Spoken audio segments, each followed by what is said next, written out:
Hello, namaste. So this is our ninth episode where we are going to discuss again the relation between Christianism and slavery, specifically in this episode, because in the previous episode we have already discussed about the relationship between Christianism and colonialism, so to say, right? And I am Bijeet Prasantha, and we are running this lecture series on Christianism. So this is going to be a monologue. I am also finding it a little weird initially, but hopefully it should not hamper my delivery of this lecture. Okay, right. So why should we discuss the relationship between Christianism? I mean, this death cult of Christianism and slavery. It is because in the context of India, we have to understand the relationship between, the dynamics between Christian and non-Christian, as prescribed and as invented by these Christian cultish leaders, right? Because obviously, as we will discuss uh, in the next few minutes, that actually slavery is something which is completely accepted and sanctioned in Christianism. But in the near 16th, 17th century, when the European powers they started to expand into different continents and started to colonize them, they had to sort of invent new techniques of obviously evangelizing, and then religious conversion, and obviously how to sort of interact with someone which is heathen, pagan, non-Christian people, right? Uh, and so obviously one offshoot of this Christian doctrine of slavery, was applied in these colonies to understand how these Christian European powers should talk and should interact with the non-Christian colonized native quote unquote barbarian people. Okay, so that's why we need to understand how Christianism promotes and sanctions, and what do they say about the do they say about slavery, and how slaves should be treated, and whether to convert them or whether to not convert them, keep them as whatever non-Christian heathens. So this is pretty much going to be the content of this lecture today. Okay, right. So initially, let me discuss for a few minutes the slavery and early Christianity. So the early church not only accepted slavery but also preached that enslavement could be spiritually advantageous. Right. So there were people like Saint Augustine, for example. So Saint Augustine wrote that slavery is both a consequence and a remedy for the original sin. Right, in the sense that okay, slaves are slaves because they are the original sinner, and it is only through slavery that a slave can sort of um, elevate himself or herself, and sort of get salvated. Okay, so the way of salvation for a slave was slavery only. Okay, as per Saint Augustine. Now these similar connections between this sin and slavery could be found in writings of other saints as well. For example, Saint Ambrose, then Ambrose Yester, Saint Isidore of Seville, and then Saint Philo of Alexandria. So basically, slavery is doctrinated and sanctioned in early Christianity, and it continued from probably from Greco-Roman episode period, the Gentile sort of period of Europe. But nevertheless, Christianity actually doctrinated it, right? They gave the approval to slavery, in the sense that it was sort of a God's commandment that there are a section of people who need to be enslaved, and their labor should be extracted for the benefit of Christianism. Okay. Now, obviously, there were some. There is this word called manumission. Okay, which is like slave ko mukti dena, right? Exculpating, exonerating a slave, right?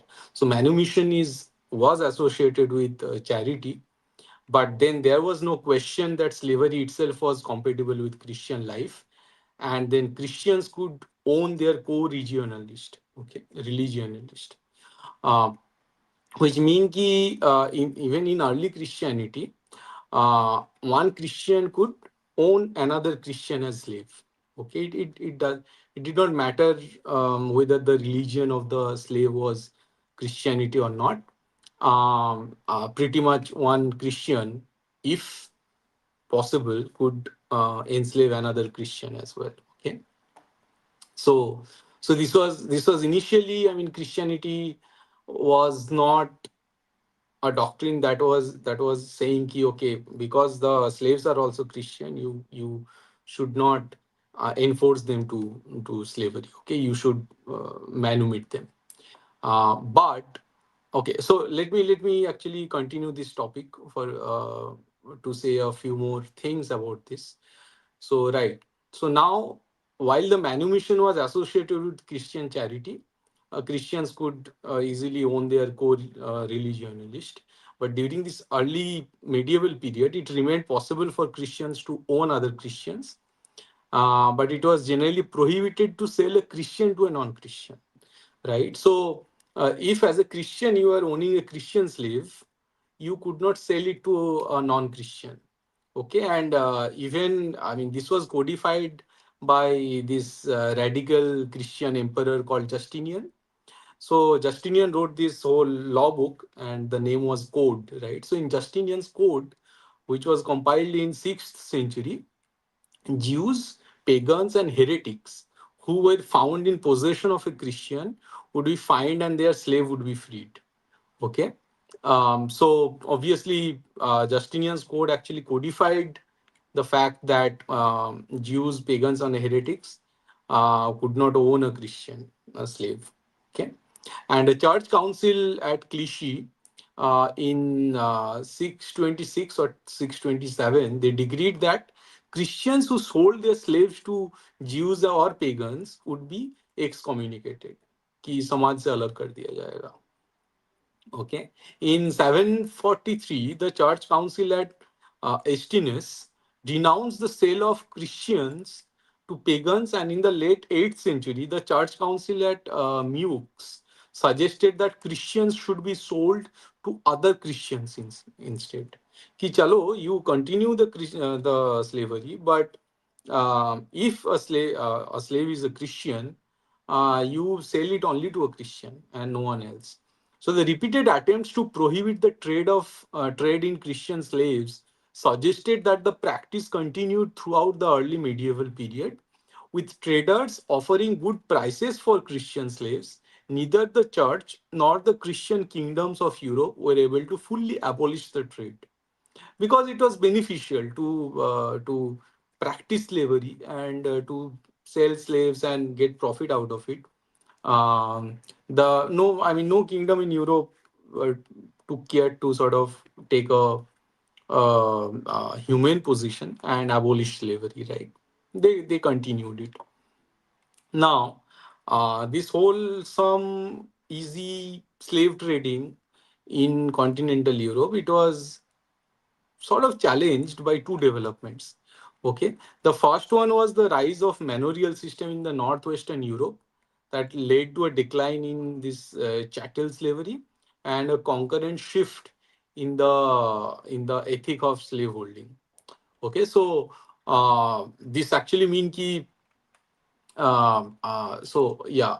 So let me explain to you. This is so basically chattel slavery is what? Chattel slavery is by definition, it is basically enslaving and owning of human being and their offspring as property, right? Which can be bought, sold, and forced to work without wages. So this chattel slavery is basically complete slavery, right? A slave owner is owning the slave, his family, including wife, children, offspring, and the whole lineage. And the whole lineage of these slaves, they are working for that slave owner for free, like just for food, maybe, right?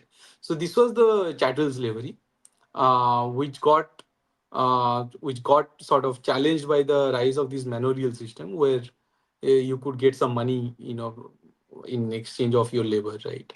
And secondly, the rise of Islam in Iberia, which is in the southwest of Europe, and the subsequent reconquest led to a gradual ban on the enslavement of Christians in southern Europe, where chattel slavery persisted. Okay, so enslaving non-Christians, whether Muslims or pagans, was intended to expand and defend Christendom, right? So um, when Islam started to rise, and you know that Islam was almost exploded in the 6th century, right?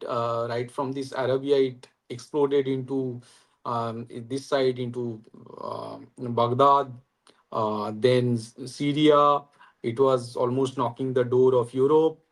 This side, it expanded till Afghanistan, right? And then in almost to the Central Asia, in the northern Europe as well. So Islam within almost 30 years of the Prophet's death in 632 AD.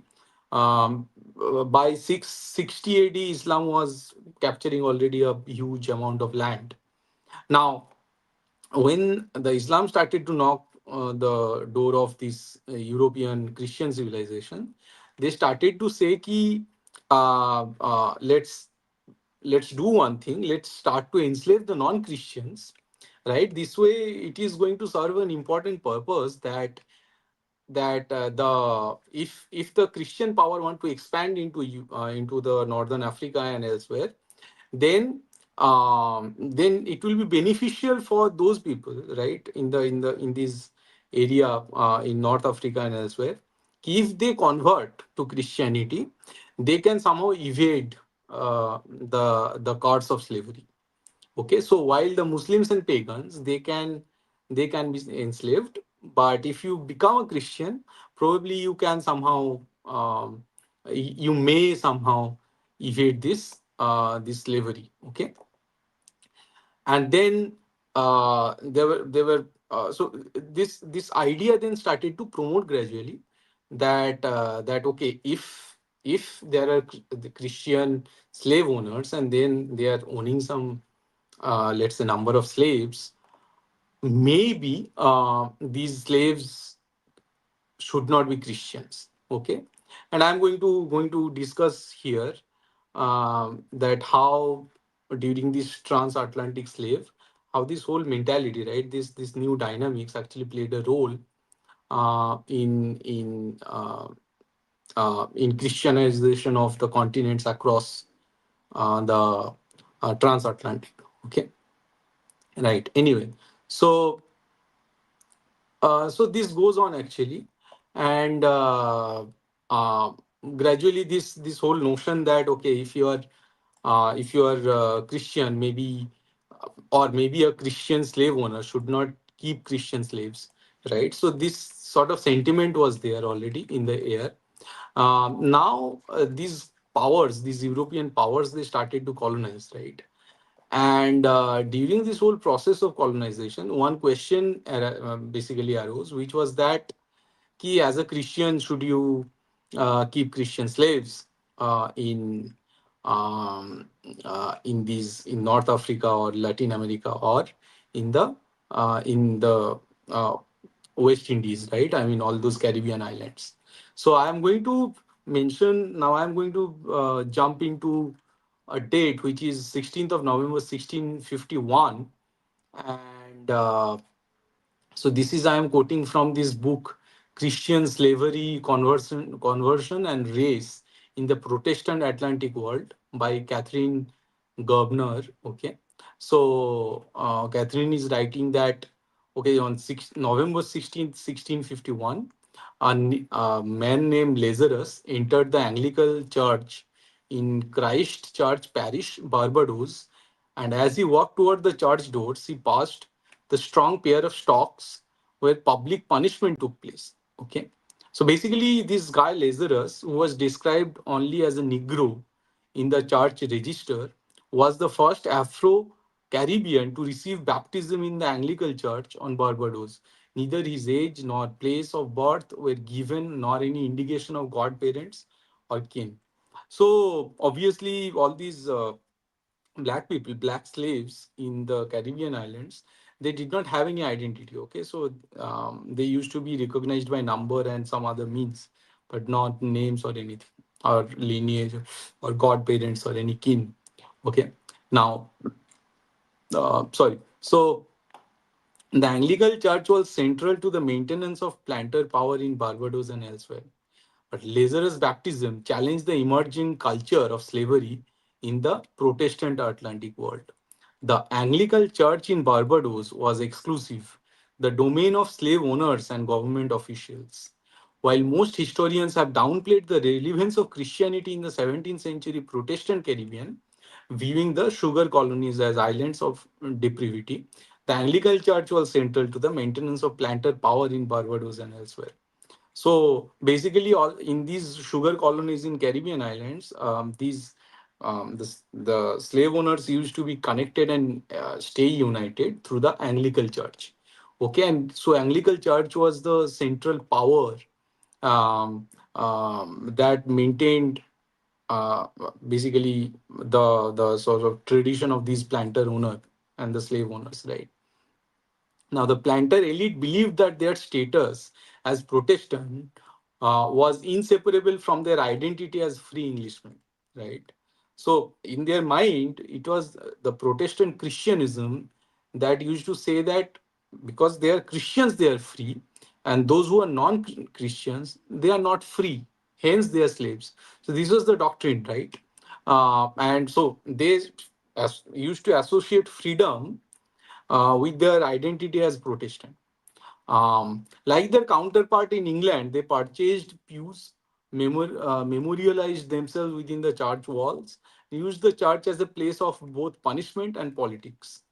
Aside from the stocks that sat outside its door, the church was the site of island elections and served as community bulletin board where white inhabitants could post news about the stolen goods or runaway slaves. So basically, in Caribbean island, in these sugar colonies, the church used to be the institution of slavery, right? कि कोई अगर slave अगर if there is a runaway slave भाग गया कोई, right? Or if you want to give punishment to a slave, it was the church that used to sort of mediate and side with the slave owner to punish the slaves, or to post news about runaway slaves, to retain this practice of slavery in these sugar colonies. Unlike the parish churches in England, however, the Anglican church in Barbados was restricted. It separated masters from their enslaved heathen laborers and marked Anglo Barbadians as both English and free. The association between Protestantism and freedom was so strong that most slave owners came to dismiss the idea that their slaves were eligible for conversion. So obviously, when the imperial power from across Europe, they started to push these slave masters that okay, you have to sort of free and convert the slaves. They started to straightforward dismiss the idea that slaves can be free, or slaves can be free and slaves can be converted to Christianity. In 1661, when the English Parliament instructed Lord Willoughby, I guess, the reinstated governor of Barbados, to win, so, to quote, win such as are purchased as slaves to the Christian faith and make them capable of being baptized thereinto. So when the English Parliament started to instruct the lords, the slave owners, that okay, the slaves, the Negroes need to be baptized. The Assembly and Council refused to pass the Willoughby's 1663 bill recommending and christening recommending the Christianing of Negro children and the instruction of all adult Negroes to the several ministers of this place. Unquote. Okay, so by 1680, the Barbadian planters' stance against the slave conversion had become even more pronounced. When William Blathwaite, on behalf of the Lords of Trade and Plantations in London, wrote to the merchants of Barbados to inquire as to the unhappy state of the Negroes and other slaves in Barbados by their not being admitted to the Christian religion, the self titled Gentlemen of Barbados explained that the conversion of the slaves um, to Christianity would not only destroy their property but endanger the island, in as much as converted Negroes grow more perverse and intractable than others. Okay, so यहाँ पे भी वो same. So basically जो British east India company और English parliament के बीच जो जंग चल रहा था when the east India company was colonising India, कि इनके साथ क्या किया जाए, ये जो इंडियन है इनको कन्वर्ट किया जाए, इनके पास क्रिश्चियनिटी का मैसेज जबरदस्ती डाला जाए। तो ईस्ट इंडिया कंपनी बोलते थे कि no, not needed, because it will sort of hamper the status, quote unquote, some sort of status quo, and it may agitate the Indians, right, the Bharatiyas, and it may cause rebellion. Same चीज यहाँ पे हो रहा था. So the British parliament is saying कि you have to Christianize these Negroes and baptize them, but these slave owners were like, no, it will basically, if you take them in, they will become free and they will start to rebel, right? It is easy to control these Negroes when they are non-Christian, against the situation where they will be converted. And hello. Huh. So as against the situation where they will be converted and they will start to rebel. Okay. Can you hear me? Hello. Do not say that N word repeatedly, otherwise this stream will get demonetized on our channel. Okay, cool. Okay, So right. just say that N word like that. Ha ha ha. Right. So anti-conversion sentiment was one of the defining features of the Protestant slave societies in the 17th and in early 18th century. While the enslaved African in Spanish, French, and Portuguese colonial societies were regularly introduced to Catholicism and baptized, whether willingly or not. Protestant slave owners in the English, Dutch, and Danish colonies tended to view conversion as inconsistent or incompatible with slavery. Their anti conversion sentiment was indicative of the changing meaning of Protestantism in the American colonies. Over the course of 17th century, Protestant planters claimed Christian identity for themselves, creating an exclusive ideal of religion based on ethnicity, a construct that we should call the Protestant supremacy, right? So basically, these landowners and the slave owners, they had this identity of that they were Protestant, right? And it was a religion based exclusive identity, right? Exclusive supremacist identity. It was a construct which was sort of this Protestant supremacy. And it is the Protestant supremacy which precisely is the predecessor of white supremacy, right? White supremacy is basically an ideology that emerged after the codification of racial slavery. Okay, so basically it is this thing I am going to probably mention a little later, but uh, I wrote something about it. So it is basically that there are these masters, so religious supremacy against racial slavery, right? So this is how this game is being played, at least in the Christian world, right? When you talk about supremacy, you don't necessarily include everyone, the whites and the blacks and everyone, right? But when you talk about slavery, ki who were the slave, you then introduce race. Okay, so right, so basically, okay, sorry, so it was the Christian supremacy along with the racial slavery, so religious supremacy with the racial slavery, and it is the It is the racial slavery that got codified in the Christianism that actually stops these sort of white leaders in quote unquote developed world to speak against all these sort of whatever religious war that is going on in Africa, which is actually killing these black people in Africa. Okay, so this is one of the consequence of this codification that started to merge the religious supremacy along with the racial slavery, right? Um, my document is not opening, but anyway, let's go on.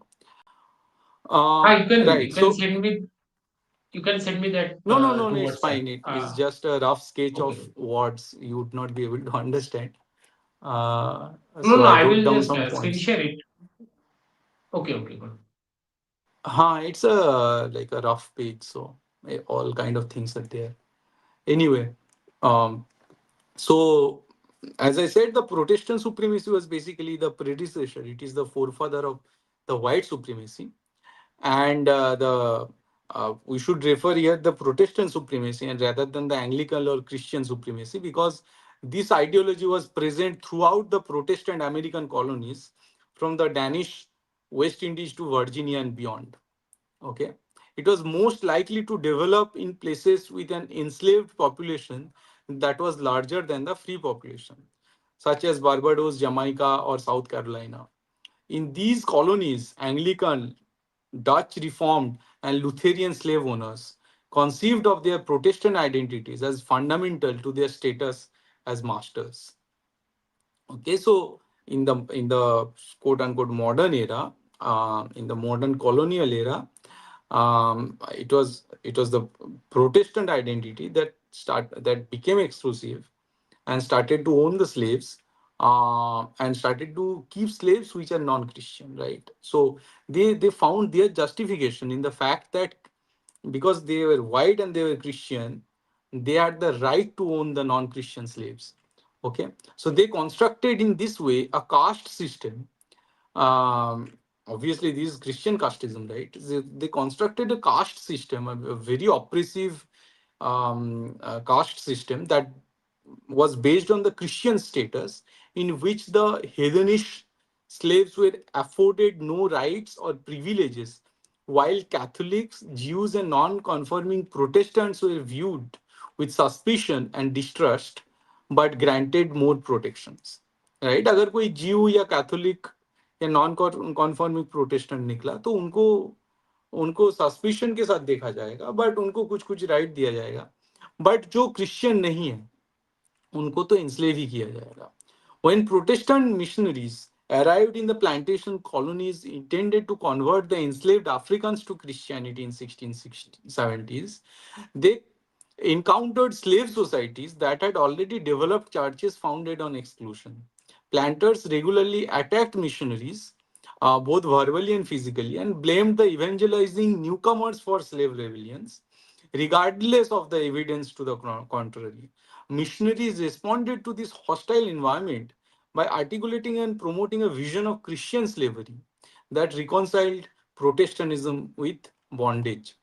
So यहाँ पे देखो यहाँ पे there is a fight going on, right, between the Protestant and non-Protestant, and this fight is still there in American society. वो fight basically ये है कि we are going to own these slaves, right, and their labor and their whatever lineage and property. Now, one section is saying कि ठीक है, it's fine, but you treat them as Christian and as human. So convert them, you bring them into your own fold. That way, it will be easier to make them survive. Okay, because they will be converted, then they will become the slaves of Christian faith. Okay, because they will become slaves of Christian faith, they will become more docile, and that way it will be easier to control them. So it is so basically what they were saying ki, okay, you white, you are Christian and they are Christian as well, but the whites are using Christianism in order to enslave the black people and keep them enslaved and keep them docile so that they don't become rebel. right? It's like, okay, you make a artificial connection with them ki you both are Christians, but still you treat them as slaves. While the Protestant arrogant sort of missionaries, they were anyway, they were abusing these slaves, they were attacking the missionaries, because they were saying ki, we don't need this thing, because we are happily controlling this whole majority slave population, and we don't need your whatever idea of Christian slavery to bring these people into Christian fold, because they are not us and we are not them. We are white and we are Protestant and we are Christian. These people, they are heathens and pagans and black, and they are enslaved. Why to sort of bring them into our identity, right? So this fight was going on, and then some vision of this Christian slavery, which is to say, ki, okay, they will become Christian, but they are still black, hence they will remain enslaved. So this quote unquote polysemic concept of Christian slavery came into picture. Polysemic means ki something that has many meanings. Okay, so like, okay, if you go to, let's say, Old Testament or New Testament, there can be a verse, but you can interpret them in new light, right? Or let's say at a given period in time, you can get like various sort of interpretation of the same words. So this was this polysemic concept of Christian slavery, which at the most basic level, an attempt to Christianize and reform slavery. Protestant theologians and missionaries drew on biblical descriptions of slavery, as well as the ideal of godly household, to encourage slave owners to assume responsibility for the lives of these enslaved laborers. They also noted that the Christian slavery had a long and well established history in Europe and the Catholic American colonies. As missionaries faced opposition from slave owners, however, the meaning of Christian slavery shifted. So basically, Protestant theologians were saying ki, yaar, this was there in this form since the medieval period when Christianity was spreading in Europe. We are pretty much practicing the same thing. Ki these are the pagans and heathens and they need to be enslaved and we are enslaving them. But um, then the whole thing shifted a little bit when missionaries increasingly emphasized on the beneficial aspect of slave conversion, arguing that the Christian slaves would be more docile and hardworking than their heathen counterpart. कि कोई Christian बन जाएगा तो वो ज्यादा laborious हो जाएगा, वो एक बेटर ह्यूमन बींग हो जाएगा, वो और ज्यादा काम करेगा.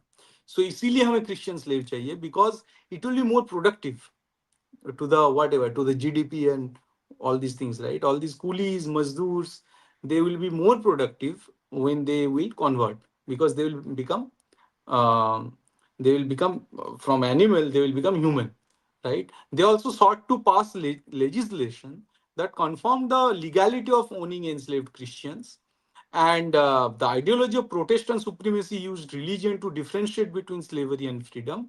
Missionaries suggested that race rather than religion was the defining feature of bondage. So now Christianity, sort of, as I said, Christianism is a death cult and it changes. Um, it changes its color, its whole sort of form as per the requirement, right? Christianism is not a very, as they claim ki we are pretty much like believe in this book and all these things. Some codes are there which are static, but then they change as chameleon as per requirement. They come up with new interpretation of their verses. Okay, so basically, it is the religion is enslaving, which is, so it is the enslaving religion, and who are defining some enslaved race. Okay, so Christianity is an enslaving religion who enslave people based on their race. So this is precisely what is going on here: the enslaving religion and the enslaved race. And then these Christians, these missionaries themselves, they suggested that race rather than religion should be the defining factor of bondage and slavery. Okay. Um, Right. Which means ki the distinction ki, okay, the distinction that whoever is Christian should be free and whoever is non-Christian should be enslaved. ये जो distinction है इसको हटा के वो जो slave है उनको क्रिश्चियन बना देते हैं, but still keep them enslaved, still treat them as slaves because they are from other race. So Christianity itself is saying something about their own faction of people, that okay, I have this faction of people who are Christians whom we converted recently, but they are inferior to us. They are inferior to white. So within the fold of Christianity, these people should remain enslaved because they are from an inferior race. So this is you see the whole dichotomy of Christianity. When they say ki are in the eyes of God all men are created equal or human beings are created equal. No, they don't mean it. Here the Christianism and the Christian missionaries are saying ki we need to define enslaved people based on the race and not based on the religion. Okay. So, Protestant missions to enslaved people have traditionally been examined within the context of anti slavery thought and have often been evaluated on humanitarian terms. However, it is more accurate to understand the conflict between missionaries and slave owners as the clash between the Protestant supremacy, which excluded enslaved people from Christianity, and Christian slavery, which sought to include slaves within the Protestant community. In this period, before the abolitionist and pro slavery movements of the 18th and 19th century, it is possible to see the early Protestant debates about Christianity and slavery in a new light.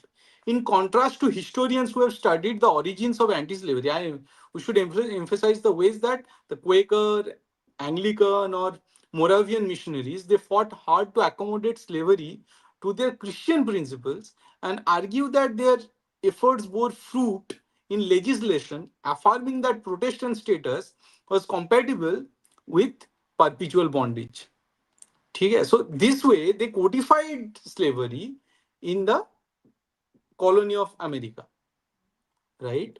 कि जब when they started to colonize the whole of North America, there was still this whole hesitation, right? कि should we convert these people because they are useful to us, they are slaves, we are getting their labor and we are benefiting out of them. Should we still convert these people? Now the same white they said कि कोई बात नहीं, in America we are going to convert them, so the whole continent will be Christianized, still we will practice slavery. So this way they made the whole code of slavery perpetual.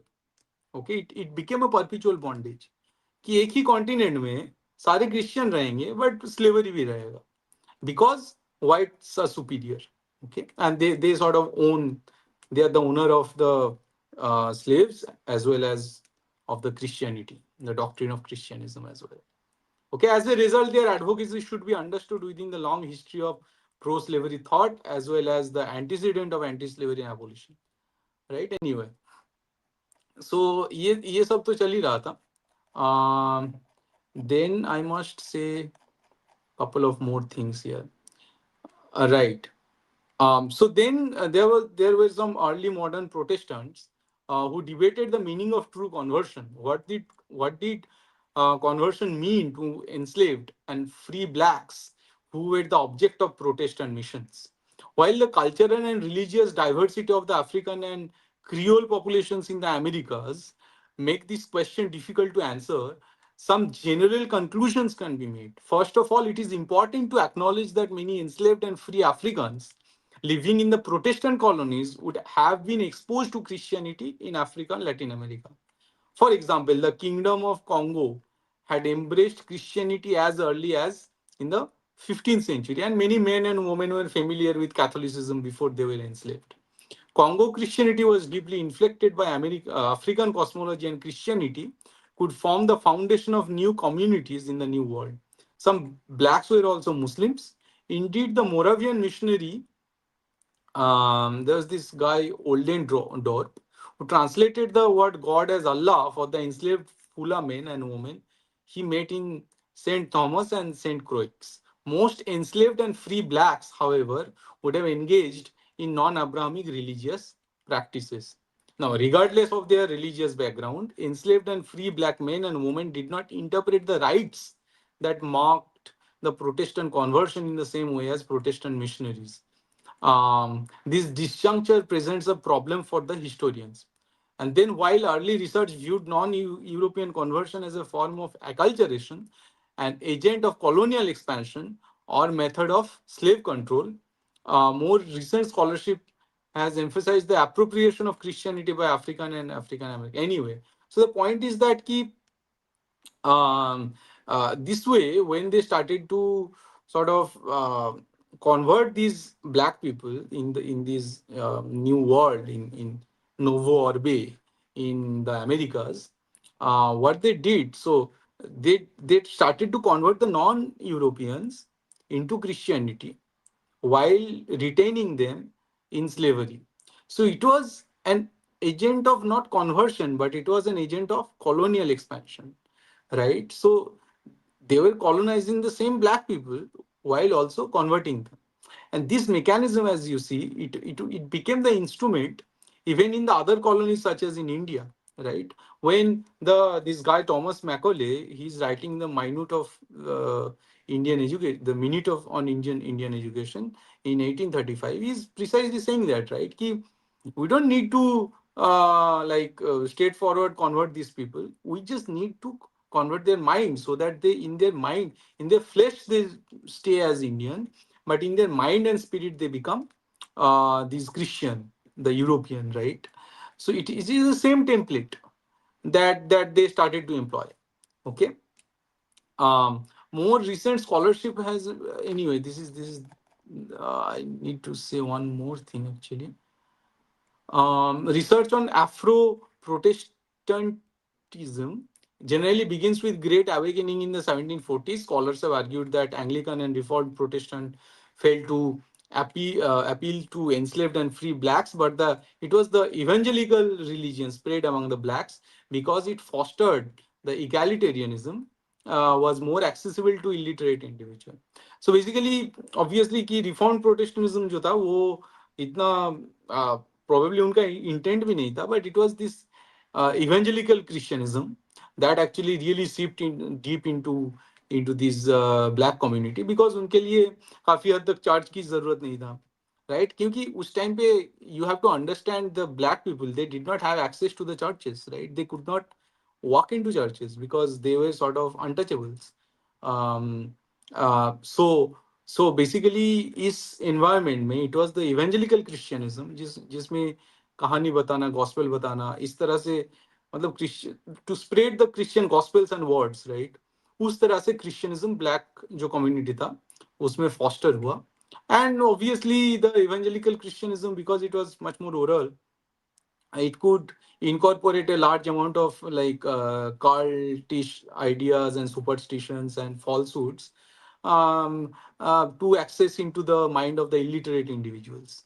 So it was easier for the evangelical Christianism to enter into these illiterate people, and it did that, right? It did a good job in converting all these illiterate slaves. While most blacks did not join institutional churches, evangelical Christianity became integrated as the folk religion of slaves and ex slaves as an invisible institution, as I said, right? So yeah, so this was basically basically how Christianism spread across these African blacks, and in these sugar colonies. In short, right? I can get into even more deeper, but I just gave you a brief sketch of how this thing happened actually, at least in the Novo Orbe, in the New World, right? Maybe we can take a few comments here and then move on to discussion or any further topic. Secular labeling of the erstwhile, was race just secular labeling of the erstwhile Christian supremacy, which they used to demonstrate before? I think that, yeah. So there is a quote actually from one of these saints' letters, which actually says this thing what you have asked. Ki, the practice should remain secular, but the identity should be converted to Christian. So I think what you are saying is actually right. what was the Catholic rhetoric over slavery? Also, did they also demonstrate that racial supremacist thing? So, as per the Catholicism, as I said, ki, slavery, it was, so they used to see slavery as some kind of karma. Okay, ki it is the consequence of your original sin, and it is only through slavery that you will be you will attain salvation. So as a slave you should remain a slave, and your lineage should remain a slave, because as a slave that is your way to salvation. And now these people are talking about casteism in our society. Just imagine.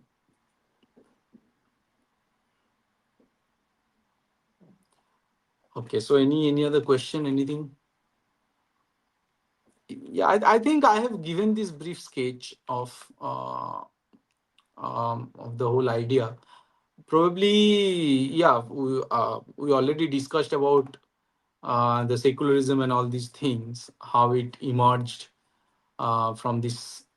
Right. So maybe briefly, I can connect it to the context of India, how this experiment with incorporation of slavery into Christianism, how it affected their experiment in India as well, right? We can briefly discuss it. So as I said, ki it became a question ki whether we should convert the colonized people or not, right? Like, okay, we have to have some influence. We have to attain the global influence, at least the European influence on the colonies. But how to do it? Is it through outright conversion to Christianism, or is it with some other means? Right. That was the central question that they asked during this promotion of slavery, as well as in the other colonies as well. Right. In India, the population was so big, right? And the diversity was so huge. There were so many quote unquote varna, jati, and all these things, so many languages and everything, and strangely a whole sort of the whole continent, subcontinent was connected somehow with some weird culture that they named Hinduism. So they could not sort of pinpoint how to convert this big place and the huge population, right? Then what they did, they started to sort of denigrate, and they started to villainize Hinduism. They started to sort of spread sort of misinformation, and they started to fudge data about various things such as sati and other things, right? And Meenakshi Janji actually has written how they fudged data and everything about sati pratha and everything. Then they started to they started to establish like various organizations such as Asiatic Society or presidency colleges and other things in the name of spreading education. They started to promote the typical Anglican Protestant sort of ideas, Christian ideas into our society, right? uh, so in our mind we got converted, although superficially we still assume the Hindu identity. And this is precisely the colonization. The colonization is not merely the colonization of this huge land that they sort of ruled for 190 years almost. It was the colonization of mind in which we are still stuck, right? This is precisely why, if you understand, like, no matter whether it is academic institution in arts, in liberal arts, or in science, hard or soft science, we always look at the West, to the United States. What kind of projects are being funded there? What kind of projects they are talking about? What are the topic on which they are writing research papers? What are the topic on which they are performing experiments? And based on that, based on their narrative, we decide the narrative and the discourse and the course of our or of our research works, even in this country. So if uh, forgetting that they might have completely other context in which they are using those ideas, and they are funding, right? So if America is funding something on, let's say, gender studies, soon the Indian ministries will start to fund on gender studies as well. Forgetting the fact that we are neither Christian civilization, we are not a colonial masters in right in this land, or uh, our mentality is different. They are a homogeneous kind of, or homogenizing society. We are not. We believe in diversity. So these sort of identity politics on which the American universities are running after, we just look at them because we are mentally enslaved, right? They are our masters. We are going to follow what they are doing, and based on their stream of research, we also fund the same sort of stream of research in India. These sort of things are going on, and recently I think Narendra Modi said something about the Macaulay and his impact on our society. Probably he did not say much about the whole thing, but I have written, I think, a whole sort of subchapter on Macaulayism or Mac loyalism in my book History of Hindu Missy and Hindu Genocides. And yeah, so this is my submission on this topic actually. Caste of Israelis and Samaritans. Yes, yes. So they also so other than the caste and all these divisions, you have to understand that it was the whatever you are seeing right now in America, that the Jewish people are creating narrative through their literature to feed into the evangelical Christians, um, or the white Christians, so to say. It is the white Christian who are looking at the Jews as like they are looking down upon the Jews with suspicion. It is the same thing that has gone on for 2000 years. The same idea that it is the Jewish people who will try to create, who will give them the narrative of how to think and how to act in a certain political environment, and then the white Christians will learn it, and then they will start to look at the Jews with utter suspicion. Okay, it happened here also during the slavery, because much of the narrative of slavery, it comes from the whole Old Testament and everything. I mean, Judaism also had element of Christianity in their scripture. They were probably the first out of all quote unquote cults or religions.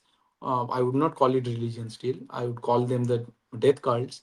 So it was the Old Testament in which things like genocide, slavery, racism, all these things are actually sanctioned by God, right? They are God.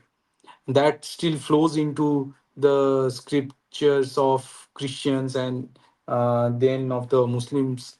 And it is the same curse that has been that have been uh, bothering all these death cults and the whole planet as a result. Right? Any other question? No, I think members can join now. Sure, sure. Join the discussion. So members, please find the link to join the discussion in members only community post. Uh, you can find it there.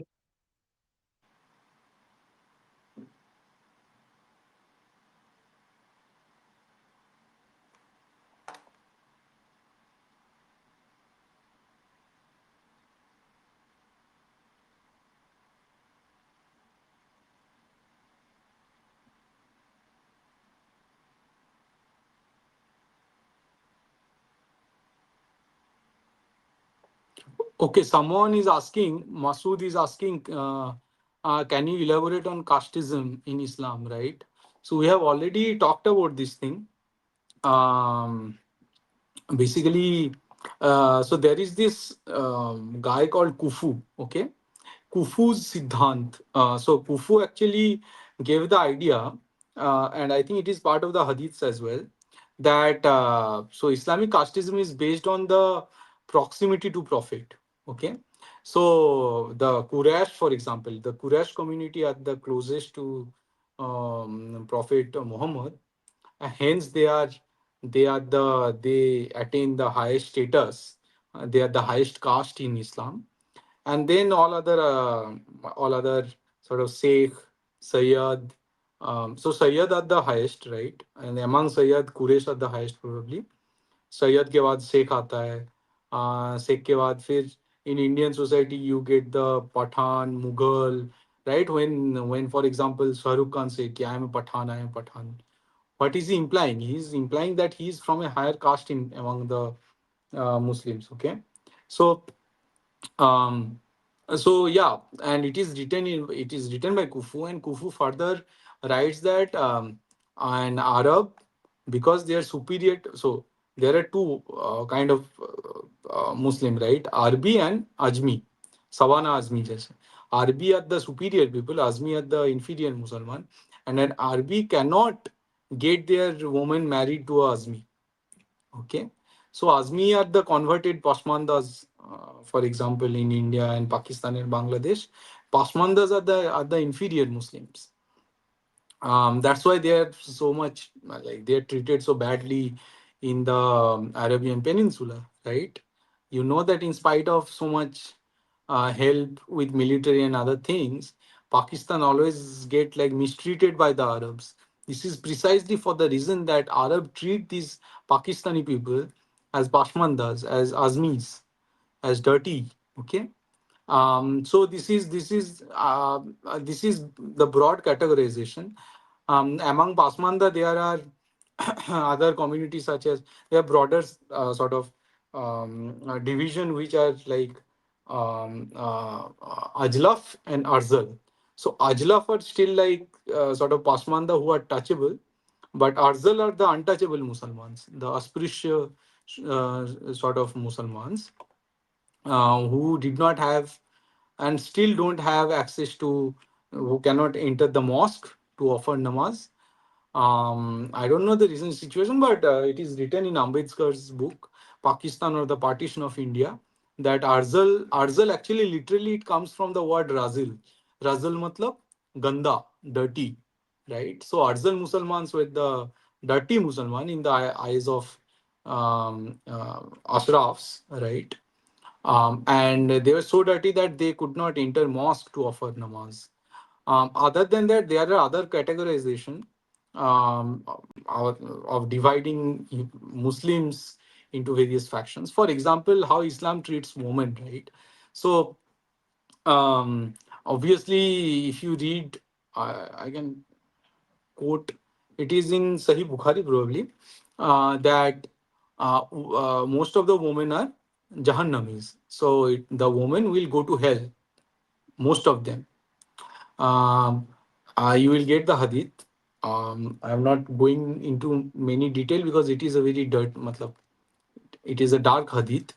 Quran 4.34 for example, it says कि woman औरत के ऊपर मर्द हाकिम है. हाकिम का मतलब जिसका हुक्म चलता है. सो वोमन के ऊपर मर्दों का हुक्म चलेगा.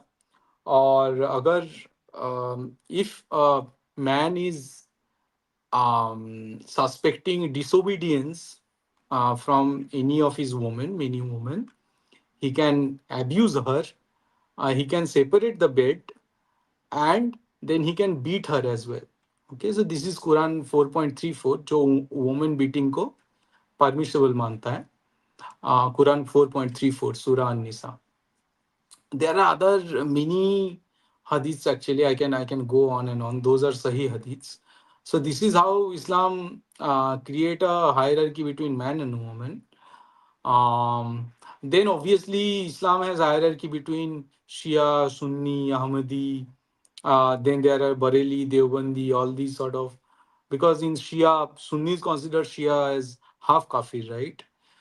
Because you must have heard the recent slogan in Pakistan, Kafir, Kafir, Shia Kafir. मतलब दो काफिर, दो काफिर के, दो शिया एक काफिर के बराबर है, क्योंकि शिया हाफ काफिर है. ठीक है. और एक है कि लड़कियों का दिमाग लड़कों से आधा है. This is also one hadith. अहमदियों को तो ये लोग, because Ahmadis got apparently a new prophet, and Islam considers Prophet Muhammad as the last prophet. Hence, in Pakistan, Ahmadis are considered as non-Muslim. So they are the worst of, they get the worst treatment, right? Because they do not claim their lineage to Islam. सो ये सब अलग अलग division तो इस्लाम में है, और इसी वजह से ये लोग लड़ रहे हैं, मर रहे हैं, पता नहीं, मतलब चारों ओर जिहाद कर रहे हैं। अरब और ईरान के बीच जंग चलता है काफ़ी टाइम। आपका जो ये इराक का जो जंग था, इसमें काफ़ी हद तक, जैसे इराक में जो सद्दाम हुसैन था, इराकी जो is majority Shia, Saddam Hussein was Sunni, तो उसको फिर टर्न आउट करके वहाँ पे डिस्टेबलाइजेशन किया गया। उसके बाद सीरिया का सिमिलर सिचुएशन है। तो इस तरह से उनका तो जंग चलता रहता है, and because this Islam is a very violent religion, so the consequence of casteism in Islam is also wreaking havoc in that community. Is this Roman imperialism in disguise? हाँ, मतलब now see the point is, when we hear कि it is the Constantine the Great who actually adopted Christianity, who converted to Christianity, so that because he needed like to homogenize every Roman into one faith. I mean, these are actually the Christian narrative, right? So we should always take those narratives with some salt.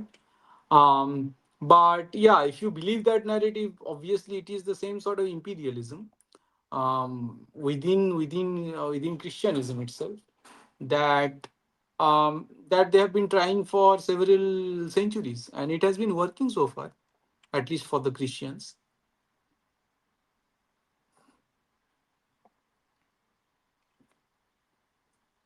right? So maybe people can join and share their opinion. Yeah, namaste, Bijidda, and Namaste, Abhijit, to others as well.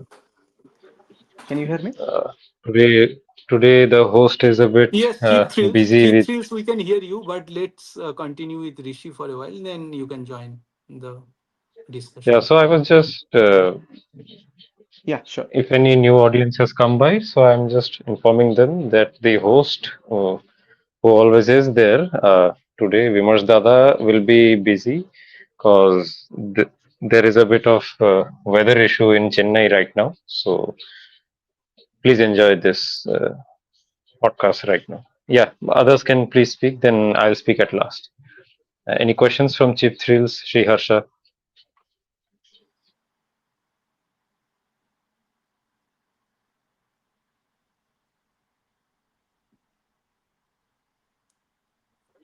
Yeah, cheap thrills, maybe you can join now.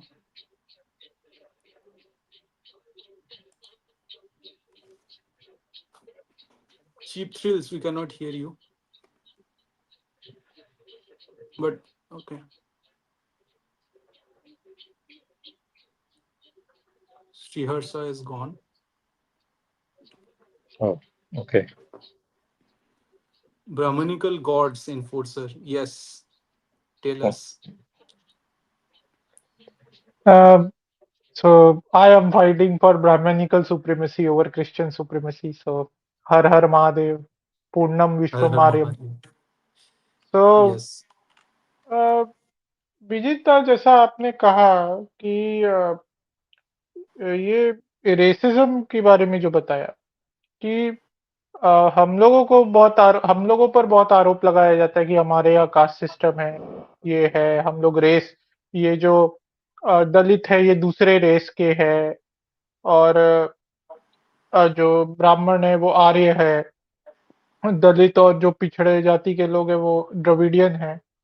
मुझे लगता है ये जो उन्होंने Christians ने जो बनाया था ना कि जो ब्लैक होंगे वो लोअर है, जो व्हाइट होंगे वो अपर है, वो उन्होंने हमारे समाज पे भी थोप दिया कि right.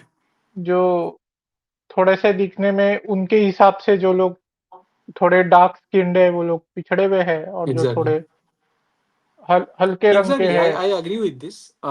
ये जो कलर के ऊपर इंसान को जज करना, रेस के ऊपर इंसान को जज करना, this is a gift of Abrahamism. Because आप देखो ना कि इंडियन स्क्रिप्चर अगर देखो या इंडियन स्पिरिचुअलिटी देखो, वहाँ पे काफी सारे मतलब आपको लड़का और लड़कियां सारे मिल जाएंगे जो थोड़ा बहुत कुछ लोग गोरे थे, कुछ लोग काले थे। जैसे द्रौपदी, द्रौपदी वॉज कृष्ण वर्ण, राइट। Draupadi was black. हमारे यहाँ पे जो महाभारत, यहाँ पे जो द्रौपदी दिखाया जाता है बिल्कुल गोरी द्रौपदी गोरी नहीं थी। ठीक है, द्रौपदी हो गया एक example. I think from the जो clan of Bali and Sugriva, Tara जैसे एक सती है, राइट। तारा मतलब बाली की जो स्त्री थी। Tara was from that other clan, like जैसे राम का क्लैन अलग था, इनका क्लैन अलग था। कृष्ण वर्णा में और भी कोई, मतलब इंडिया में उस तरह से देखा ही नहीं जाता है कि ये कृष्ण हो गया। कृष्ण भी श्याम वर्णा था, राइट। वो भी उसका श्याम उसका नाम ही है, क्योंकि वो he was used to be that of Shyam, like sort of blackish colour, right. इसलिए उनको श्याम कहा जाता है। um, तो इस तरह से लोग इंसान को जज करना based on that superficial distinction, ये एक्चुअली अब्राहमिज्म का दिया हुआ है, ये हमारे यहाँ का दिया हुआ नहीं है। ऐसा कोई स्क्रिप्चर, हिंदू स्क्रिप्चर है ही नहीं जो बोल रहा है अरे जो क्या द्रविडियन जो बंदा है वो काला है इसलिए उसको नफरत करो। ऐसा कोई भी स्क्रिप्चर नहीं है जहाँ पे ये सब लिखा हुआ है। हाँ, अर्थशास्त्र में जैसे इनफैक्ट सॉरी आप, हाँ, पूरा कर लीजिए मुझे। अर्थशास्त्र में लिखा हुआ है कि अगर कोई राजा कोई राज्य जीत भी लिया तो आपको वहां का जो पॉपुलेस है, उनका जो प्रैक्टिस है, सोशल फैब्रिक है, उनका जो बिलीफ है, उसको प्रैक्टिस ताकि वो कंटिन्यू कर पाए, उसके लिए आपको इंतजाम करना होगा। This is what our Arthashastra is saying. It is not saying कि impose your supremacist faith over others. Arthashastra भी इसका मना करता है। मेगास्थनीस का Indica, I think 3rd century BC में मेगास्थनीस जब इंडिया आया था फिर इंडिका लिखा था। इंडिका का प्राइमरी कॉपी हमें नहीं मिलता, but from other sort of set of documents हमें Indica sort of as a secondary source मिलता है। इंडिका में मेगास्थनीस लिखता है कि Indians are, there is no slave in India. India में कोई स्लेव है ही नहीं, समझ लो। सो बेसिकली ये सब हम पे थोपा गया है, हमारे सोसाइटी को इस तरह से तोड़ा गया है। अभी जैसे काफी हद तक जो कास्टिस्ट ये सब, मतलब कास्टिज्म के बारे में चर्चा होता है, इसका एक फैसेट ये तो है कि जो सो कॉल्ड ब्राह्मण हो जाए या फिर इनका भूमिहार राजपूत, इनके हाथ से जो पावर छीन लिया गया, जब पावर छीना गया फिर जो नीचे तबके के लोग थे उनको हेल्प करना, उनके साथ कम्युनिकेट करना, वो जो डायनामिक्स एक सोसाइटी में था वो भी बंद हो गया, क्योंकि पूरा पावर सरकार के हाथ चला गया, मंदिर भी उस पर भी कंट्रोल ले लिया गया। Now when the so called upper caste Hindus are not having a dynamic with so called lower caste people, फिर इस पर थोपा जाता है अरे इनके वजह से तो इनका ये हाल है, राइट। कोई भी सोसाइटी हो उस पे गरीब लोग रहेंगे, कोई दूसरे कुछ वेल्दी लोग रहेंगे, कुछ विद्वान रहेंगे, कुछ गवार लोग रहेंगे। बट हिंदुइज्म तो उस तरह से डिस्टिंग, मतलब छोटा नहीं बोलता ना अलग अलग लोगों को, राइट। लेकिन ये जो रेस के हिसाब से लोगों को कॉलोनाइज करना, लोगों को चीट करना, ये तो एक्चुअली ओपनली ये लोग बुक लिख के डिस्कस कर रहे हैं कि हमें ये करना चाहिए, नहीं करना। इन लोग पार्लियामेंट में ऐसे बात करते थे, right. These are actually the state which are talking to each other. हाँ, वो लोग तो स्टेट पावर के थ्रू उसको जस्टिफाई करते थे कि ये लोग अलग है और इनके राइट्स नॉट अलग ओनली होने जस्टिफाई, चाहिए। They used to record it with pride, right. जो या नैरेटिव रेटोरिक जो भी बनाया जाता था उसको ये लोग लिख के जाहिर करते थे भाई। हमारे जैसे यहाँ ऐसा कोई लिटरेचर है ही नहीं। जैसे आप कह रहे थे कि जो श्याम वर्ण के लोग थे या जो थोड़े गाढ़े रंग के लोग हैं, हमारे जो देवी देवता है राम और कृष्ण, दो जो सबसे दो बड़े सबसे, दोनों राइट, श्याम वर्ण के थे, राम भी एग्जैक्टली, श्याम वर्ण के थे। पर अभी जो एग्जैक्टली, रामायण आ रही है बॉलीवुड की, उसमें मैंने एक चैनल के साथ मैं डिस्कस कर रहा था तो मैंने बोला था ये चिकना रणवीर क्यों लिया, राइट, एकदम गोरा चिट्टा सादा सादा। या राइट। आप जो रामायण पहले आई थी दूरदर्शन में, रामानंद सागर जी की, उसमें भी एकदम गोरा चिट्टा चेहरा है। हाँ, अब हाँ, मुझे गोरे लोगों से कोई समस्या नहीं है, पर राम एग्जैक्टली, क्योंकि श्याम वर्ण के थे, तो भाई कोई श्याम वर्ण के ही व्यक्ति को राम बनाओ। इससे एग्जैक्टली, जो हमारे समाज में रंग भेद है, उसमें भी कुछ सुधार होगा कि हमारे देवी देवता तो श्याम वर्ण के थे, तो श्याम वर्ण के लोग भी सुंदर होते बॉलीवुड हैं। में तो जैसे डस्की हीरो डस्की हीरोइन का कोई जगह ही नहीं है, राइट? मतलब साउथ जो में भी फिर भी डस्की है। एक्टर है, नवाजुद्दीन हो गया, ये हो गया, उनको अलग जैसे कुछ साइको या फिर जर्सी इस तरह से दिखाया जाता है। प्रॉपर मतलब डस्की एक्टर या डस्की हीरो उस तरह से तो बॉलीवुड में पोर्ट्रे कभी किया ही नहीं गया है। ये और साउथ हीरोइन में जो फिर जो भी भी डस्की लाया गया है, the dusky heroines used to be portrait as quote unquote, you know, like exotic, exotic kind of, exactly. ठीक है, एग्जॉटिक एग्जॉटिक जैसे एक अच्छा रेखा वर्ड का, बोल रहा हूँ, बट हाँ। जैसे रेखा के साथ जैसा किया गया, रेखा को जैसे पोर्ट्रे राइट। किया गया अलग अलग फिल्म्स में, वो डस्की थी। आ, साउथ में बिपाशा फिर भी मुझे बिपाशा दिखता है। बिपाशा को किस हम्म, तरह से, किस नजरिए से दिखाया जाता है? जैसे साउथ में फिर भी है, जैसे कुछ मैं एक्टर्स का नाम लूं, जैसे रजनीकांत या राइट। आ, एक शिवा कार्तिकेयन है तमिल फिल्म इंडस्ट्री में, तेलुगु में आपको मिल जाएंगे बहुत लोग। आ, वहां पे हीरोइन को लेकर वो गोरा गोरापन है हाँ। कि हीरोइन सारी गोरी चाहिए। कुछ कुछ एक आध हीरोइन है जैसे कीर्ति सुरेश और ये लोग है जो थोड़े से डार्क स्किन्ड है। राइट। पर पर फिर भी साउथ में हीरोज में तो देखा जाता है, पर बॉलीवुड में वो असर बहुत ज्यादा है, वो वाइट स्किन ऑब्सेशन। और राइट। मैं थोड़ा सा अभी ऐसी बात कर रहा हूँ जो लोगों को सोच के, जिसको लेकर विवाद हुआ था पहले, क्योंकि ये बात सैम पिट्रोडा ने भी गई थी, पर मैं कहीं ना कहीं उनसे सहमत हूँ कि इंडिया एक रेस नहीं है। Indian society, India is a multi racial society in terms of screen if features race and is all. A thing, right, if you can if race is a codify thing, race if ever, हाँ। मतलब हमारे जैसे अलग अलग जगह के लोगों के स्किन फीचर्स अलग है, राइट। राइट? कोई कश्मीर जैसे नॉर्थ ईस्ट का सबसे ज्यादा हम लोग बोलते हैं, but that doesn't mean they are inferior और not Indian just because right. They look different.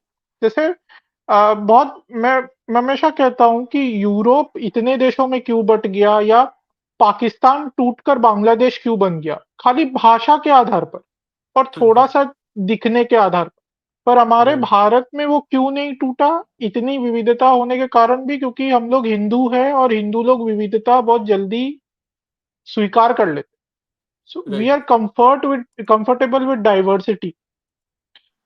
परंतु जब से ये क्रिश्चियन माइंडसेट आया है हम में, तो हमारे यहाँ भी ये सब विवाद होने लगे भाषा को लेकर राइट। कि नहीं हम तो तमिल बोलते, कोई बोलेगा हम बंगाली बोलते, कोई बोलेगा हिंदी बोलते, तुम अलग हो, ये हो। फिर कोई जात को लेके लड़ेगा, कोई कोई थोड़ा सा अलग दिखता है उसको लेके लड़ेगा। तो हमारे यहाँ भी ये जो कॉन्फ्लिक्ट्स हम देखते हैं आज के समय में, मुझे लगता है ये भी बहुत क्रिश्चियनिज्म या जो हमारे कॉन्स्टिट्यूशन में एक क्रिश्चियन लेंस डाला गया है ना, कि एग्जैक्टली। कोई अलग भाषा बोलता है तो वो एक देश का हो ही नहीं सकता, एक राष्ट्र का कैसे हो सकता है यदि अलग भाषा बोल रहा है तो, राइट। यदि दिखने में थोड़ा अलग है। तो वही मानसिकता कहीं ना कहीं हमारे पॉलिटिक्स में भी है, और उसको डेमोक्रेसी के नाम पर भुनाने की भी चेष्टा हो। नहीं, ये सही बात है। मुझे लगता है ये क्रिश्चियन मेंटालिटी से भी आया है बहुत कुछ, ये क्रिश्चियन से ज्यादा इब्राहिमिक मेंटालिटी, कि that discomfort with diversity, right. Discomfort with difference, वो दिखता है हमारे पॉलिटिक्स में, वो कॉन्स्टिट्यूशन में भी कहीं ना कहीं इम्बेडेड है। हाँ, कॉन्स्टिट्यूशन में क्या होता है ना, एक सेंट्रिस्ट जो पोजीशन लिया गया है वो सेकुलर पोजीशन है, और उसके बेसिस पे आइडेंटिटी क्रिएट किया जाता है, राइट? और secular position is not a divine position, क्योंकि क्रिश्चियन सेकुलर मतलब टेम्पोरल। तो क्रिश्चियनिज्म के नजर में सनातन क्रिश्चियन है, और बाकी जो सेकुलर स्टेट है वो एक टेम्पोरल स्टेट है, which will eventually be converted to Christianity, क्योंकि क्योंकि it will change in time to Christianity. That's why it is a temporal state, which means it is a secular state. तो secular मतलब position को centrist position माना गया है, उसके basis पे फिर आइडेंटिटी क्रिएट किया गया है कि ये क्रिश्चियन है, वो नॉन क्रिश्चियन है, इसको इसके साथ इसका डायनामिक कैसा रहेगा। हाँ, ऊपर से राइट मतलब from the notion of duty it become a notion of right, right? Constitution base देता क्या है? राइट्स देता है ना. एटलीस्ट इट promises कि I am giving you these and these rights and not any duties. It is not offering any duties. It is not uh, contractualizing any sort of duty. It is not rewarding an individual for his for performing duties. So होता क्या है फिर? आजकल सब लोग ढूंढते हैं कि किस गली से निकल के मैं एक आर्ग्यूमेंट बना लूं जिससे मैं एक बखेड़ा क्रिएट कर सकता हूँ. इट्स नॉट लाइक कि मैंने ये किया है, ये मैंने ड्यूटी निभाया है, इसके बारे में बात कोई नहीं करता. People are talking ki because I am whatever, I am Bengali in Maharashtra, that's why I got beaten by Uddhav Sena or whoever, right? सामर्थक जैसे लैंग्वेज का चल रहा है कि हाँ because I am Marathi in Mumbai I am not getting enough job. So इसमें वो right based एक एटीट्यूड है, इसमें ड्यूटी बेस्ड एटीट्यूड है ही नहीं कि मैंने ये चीज किया है, इसके बेसिस पे मुझे पॉइंट मिलना चाहिए. इसका बात कोई करता ही नहीं है. और जब ड्यूटी बेस्ड सोसाइटी होता है तब एक दूसरे पे नजर रखता है कि ये बंदा कैसे परफॉर्म कर रहा है, राइट. जब राइट बेस्ड सोसाइटी है वो फिर लोगों को फिर एक आइसोलेट कर देता है कि ये मेरा राइट है और सोसाइटी मुझे वो दे नहीं रहा है. And when you create a right based society you it is never enough because the life is your life is very much like it's sporadic and it is stochastic. It's not going in a single line, right? तो life में कुछ ना कुछ तो लफड़ा आता रहेगा. Based on that you can always victimise yourself कि मेरे साथ ये गलत हुआ है जो मैं डिजर्व नहीं करता था. You can always complain about your situation, right. You can always complain someone for some situation that you are in. लेकिन वही राइट बेस्ड सोसाइटी जब क्रिएट किया जा रहा है उसके बेसिस पे फिर इसीलिए ये सब बखेड़ा क्रिएट हो रहा है कि महाराष्ट्र में हो तो तुम्हें मराठी बोलना होगा, बेंगलोर में हो तो तुम्हें कन्नड़ बोलना ही होगा. ये राइट है इस जगह का, है ना. सो उस हिसाब से बंगाल में भी हो रहा है, बांग्ला पोखो वगैरह क्रिएट हो रहा है. These are right based organization, right. और राइट में और एक डिफॉर्मेशन ये आता है कि जैसे वो मैं डिस्कस कर रहा था कि एनिमल्स हो गया, रिवर्स हो गया, माउंटेन हो गया, ट्रीज हो गया, ये लोग अपने लिए they can not talk for themselves. तो उसके लिए मिडिल मैन क्रिएट हो जाता है वो start talking about their rights. And in this whole sort of through this masking कि I'm standing up for the climate, for the river and all these things, ये middleman खुद को फिर एक मतलब एक पावर के लिए प्रोजेक्ट करता है, right? So all these deformations that are being created, these are all in the name of rights, which are actually very much Christian ideas, right? Christians don't care about duties or anything else other than some evangelical duty, right? कि इनको इनको convert करना होगा. So ये तो हाल है, ये तो मानना पड़ेगा हमें. Okay, now we'll move from Abhay. Before that, now Chief Thrills and Sriharsha can speak. Before that, let us take a comment. That is this comment. Right. Exactly. Pulling string and pushing pressure blocks and causing things. Faith was. I mean, still this is going on. There are a faction of people who want to control over the rest of the populace. So they create narrative, and Abrahamic narrative is based on faith. Hence, it is that much. You can easily sort of expand it to capture the mind of millions. तो ये तो चल ही रहा है और जब तक मतलब अब्राहमिज्म रहेगा तब तक ये एब्सर्डिटी भी रहेगा, राइट. द वेरी फैक्ट कि capitalism is there for example, these are capitalism हो जाए या फिर मार्क्सिज्म हो जाए या फिर एब्सर्डिज्म हो जाए या निहिलिज्म हो जाए या फिर फॉविज्म, मॉडर्निज्म, ये सब हो जाए, these are different expression of the same sort of deformation, right? Same schism, same split, which is offered by these Abrahamic cults and ideologies.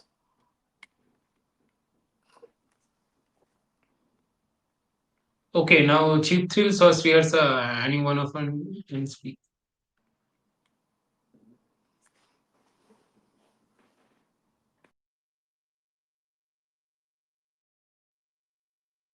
Chief Thrills, we cannot hear you.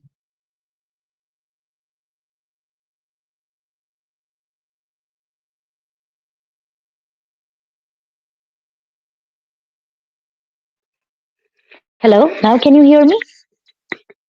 Yes, yes. Okay. So what I was trying to discuss is, since we're talking about slavery, the Portuguese when they first came to India, they also tried to enslave people over here. Actually, it was in 2024. Patricia Souza de Faria. She has written that in the enslaved children in Portuguese India 1550 to 1760. They were the first ones to use the word caste in the Hindu context.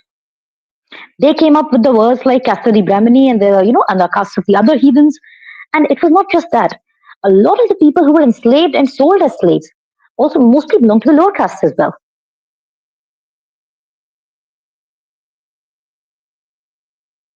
So let me tell you one thing, one event that happened. So when I wrote this book, History of Hindu Mission, Hindu Genocide, so someone took my interview from Mauritius, right? And I was like, I did not have that much idea about कि Mauritius में होता क्या है and how Hindu population went there, right? And They're the Girmitiya uh, Majdoors, indentured laborers. right. So the interviewer was like, yeah, so I read your book and it made me very emotional. And I could see like कि एक watch tower से जैसे पूरा एक history देखा जाता है उससे तुम कहाँ where you are actually trying to coast वो जैसे दिख जाता है उस वैसे मुझे मेरा आइडेंटिटी दिख गया कि मैं कहाँ से कैसे आया हूँ and she was always asking अरे टेल मी अबाउट स्लेवरी ये वो मैं कहा okay I have written a subsection कि ओवर टाइम सल्तनत में कैसे स्लेवरी हुआ फिर मुगल टाइम में अकबर के टाइम में औरंगजेब इवन 1857 उस टाइम तक 1840 में आई थिंक जो ट्रांस अटलांटिक स्लेव ट्रेड जो उसको एबोलिश किया गया लीगली बट 1840 के बाद भी ये लोग स्लेवरी प्रैक्टिस कर रहे थे और उसका प्रमाण ये मिलता है कि ये लोग स्टिल मॉरिशस में हो जाए या फिर कैरिबियन आइलैंड में हो जाए वो उधर हिंदू भेज रहे थे No, no, no. जिस Since हिस्ट्री में Brits were पढ़ा the हुआ administrative power, can I speak? Right Since see, unlike the French, who are a military power, they were a military power. Brits were an administrative power, the aristocratic class that was most important class. So what they used to rule by changing the rules, changing the laws, nitpicking them. So they didn't call them right slaves; they called them indentured laborers, right exactly and that's how they played with the words. Right exactly that is how that happens actually and still it is going on right you whatever outsourcing what they are calling outsourcing the job right most of the jobs that you see in India many of the jobs are actually like low quality low grade jobs that we are doing in India काफी time और वो दिख भी जाता है right काफी time जैसे मैं बोल रहा हूँ जैसे जेपी मॉर्गन हो गया जेपी मॉर्गन अभी भी ओपनली प्रैक्टिस करता है कि जो मान लीजिए जो भी मॉडल होता है उनका ठीक है क्वांट मॉडल होता है जो लो टीयर मॉडल होता है टीयर 3 टीयर 4 वो सब इंडिया के लोगों को भेजता है and Indian people are very happy with it वो लोग ज्यादा टाइम लगा के ये सब कर रहा है मतलब लिटिल रियलाइजिंग आपस में बात करते रहते हैं but they are not getting the whole picture कि how they are treating Indian labours overseas. So this is also some form of slavery, right? No, but we have actually two cases of slavery, like proper slavery. One was the Portuguese slavery. That's a documented, well documented. Right. Portuguese Inquisition carried out slaves like proper slave trade. The other in the British era is the plantation forced labor in Assam tea gardens. Hmm. No, That there are one other is documented things as well, done by Dutch, British. In fact, there was a book written and published by I think Oxford University Press, written by an Indian. जहाँ पे उन्होंने लिखी है कि ये सारे जो power थे डच हो गया फ्रेंच हो गया ब्रिटिश हो गया ये सारे उस पोर्ट से वहां से जितने भी पोर्ट है हमारा पारादीप हो गया या फिर अपना कोलकाता हो Surat. गया वहां से स्लेव भेजते थे और And but not just that, the reason why they are so comfortable with it is because of the Noah's three sons, Japheth, Ham, and Shem. So that ruling son is the white one. The browns and the right, blacks are supposed to be slaves. And that is why right, every time it doesn't happen, like if Indians are smarter, and this is why the Brahmins also, that is also one of the reasons why Brahmins became this, not just because of the Catholic priestly and the Protestant right, Reformation that was going on. It's because Brahmins were actually smart. When they came here, they encountered a very advanced civilization. So if a brown civilization is an advanced civilization, then what was Noah's gift to them? What Right. was Noah's curse? Everything just falls apart. Exactly. Um, yeah, I mean, there. I mean, I wanted to say something, but I forgot. But anyway, I wanted to say something very important. Just skipped my mind. Sorry. I have And something to. Sorry, yes. Go, Chip. okay, one more thing. When we talk about caste, I mean, why is it that the Portuguese or the Christian Portuguese came up with something known as racial purity? One thing definitely because race is not a white thing. Race is a Christian thing because it Exactly. comes directly from Noah's three sons. It Right. is theological. Okay, it is theological. The second thing is why Christian thing? Because Christian is what is Christianity? Till third to fourth century, Christianity was essentially a Jewish religion in the eyes of the Greco-Romans, the nature worshipping Greco-Romans. They are not different from the Jews. They were known as a Jewish religion. Right. They fashioned themselves as a different religion only when the elites of the Roman Empire converted and they needed a different religion to control people. That's a political thought. Now, Right. why? Because the Israelites themselves were divided into tribes and clans. There were 12 tribes of Israel that they always go around calling back this tribe. We have found a new tribe and we're bringing them back. That in them also there was a tribe known as I think Levites or something like that. It was the priestly Mhm. class of the Israelites, Right. and they had a very endogamous rules. Like they will only marry amongst themselves. They will not marry outside. And this is the same rule that they have actually imposed everywhere. Yeah. Because when we look at ourselves, we do not just have a jati system because we have multi-layered system as a civilization.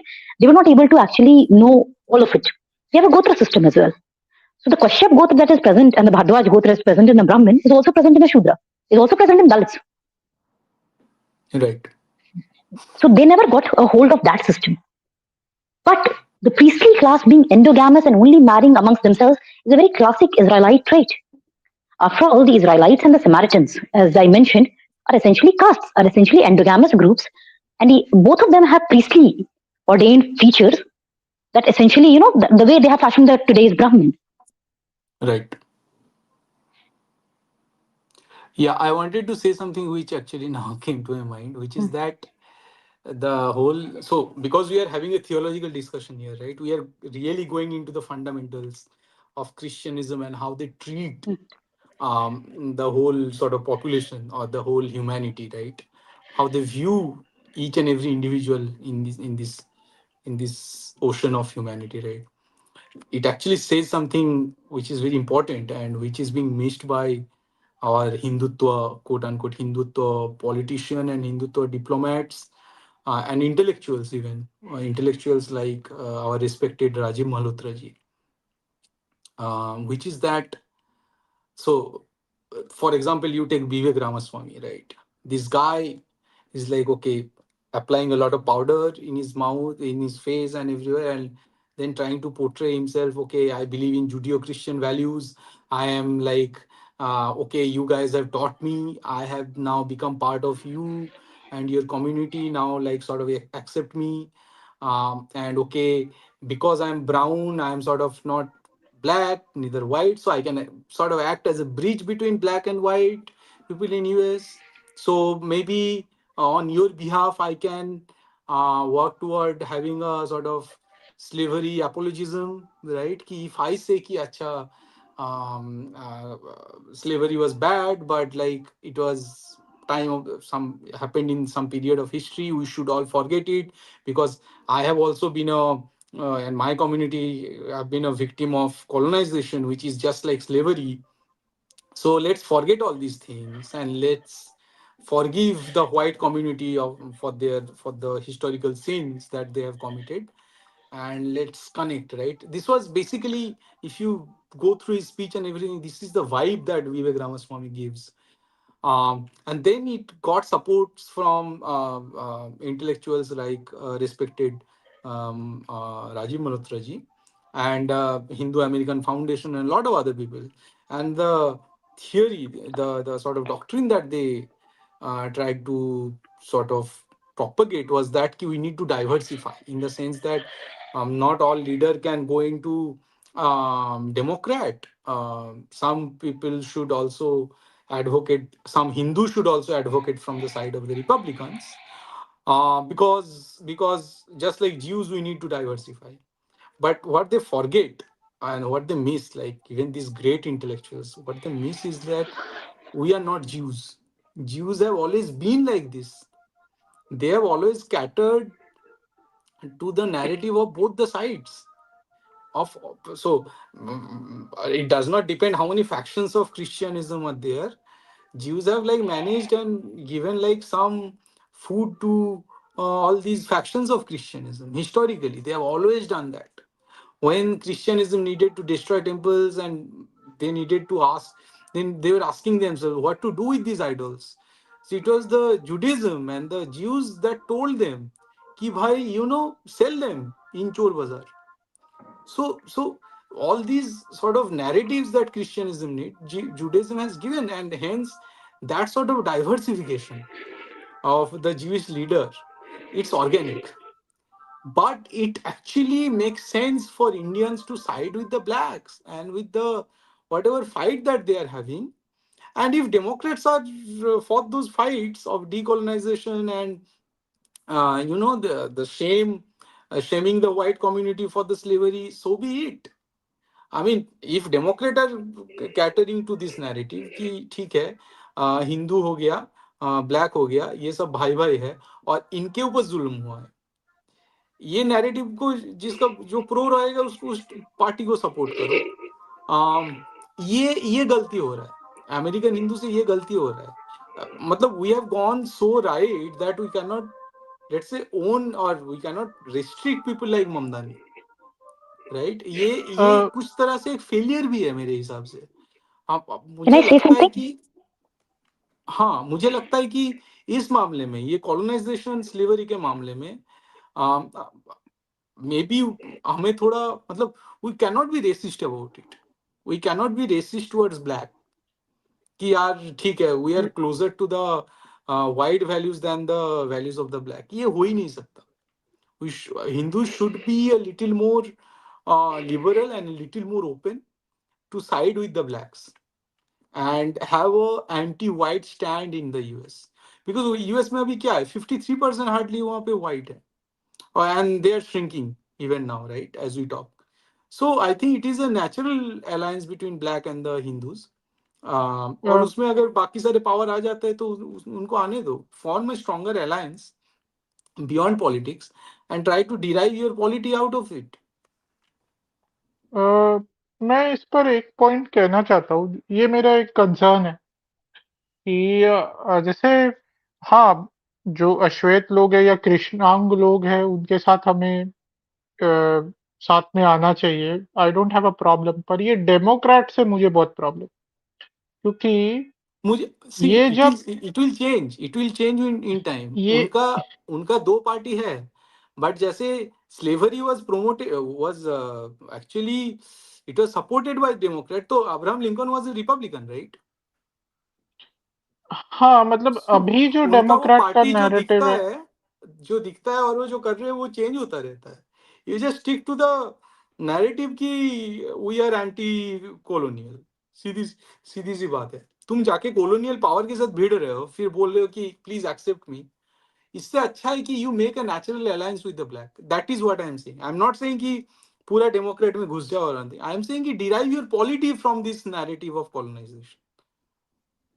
हाँ, वही है, पर क्या है कि जो blacks पर वो लोग नैरेटिव अप्लाई करते हैं, वहाँ का एकेडेमिया, वो हम हिंदुओं पर अप्लाई नहीं करते. क्या करते हैं ये लोग, बोलते हैं कि Hindu Hinduism is colonization. According to them, right. Bharat में यदि एग्जैक्टली. कॉलोनाइजेशन हुआ है, वो ब्राह्मणों ने और आर्यों ने आकर कॉलोनाइजेशन किया है, तो हिंदू धर्म एक कॉलोनाइजेशन का प्रोडक्ट है. And right. बिकॉज फॉर्चुनेटली और unfortunately we are in majority, so we have to be oppressors. उनका वो माइंडसेट है, और हम लोग जो अल्पसंख्यक है, हम उन पर अत्याचार कर. तो And we are वो siding with the narrative whites. है. See, whites are justifying their thing, na. So that's why they are trying to chastise the Hindu community for being supremacist. Hindu जब ब्लैक के साथ एक नेचुरल अलायंस बना लेगा तो ये बोलने का औकात नहीं रहेगा ना। तब हिंदू का एक नेचुरल नैरेटिव ये आएगा, अरे तुम लोगों ने यार हम लोगों पे जुल्म किया है, हमको कॉलोनाइज किया है just like blacks, and now you are writing literature against us. कल तुम ये कहोगे क्या कि अफ्रीका में ब्लैक्स है तो blacks are the colonisers? This is a ये नेचुरल नैरेटिव। ये तुम जब ये when you are siding with the whites ना, when you are doing the चाटुकारिता ऑफ व्हाइट्स, तो व्हाइट तुम्हारे बारे में ये लिखेंगे। और व्हाइट जब लिख रहा है फिर काफी सारे हिंदू जाके उनका उनको फॉलो करके वही ये नैरेटिव लिख रहे हैं। ये ये जो जो आप anti narrative, anti Brahmin sorry, Brahmin supremacism का जो थियरी है, ये ब्राह्मणों ने गढ़ा है, ब्राह्मण के बच्चों ने गढ़ा है जाके।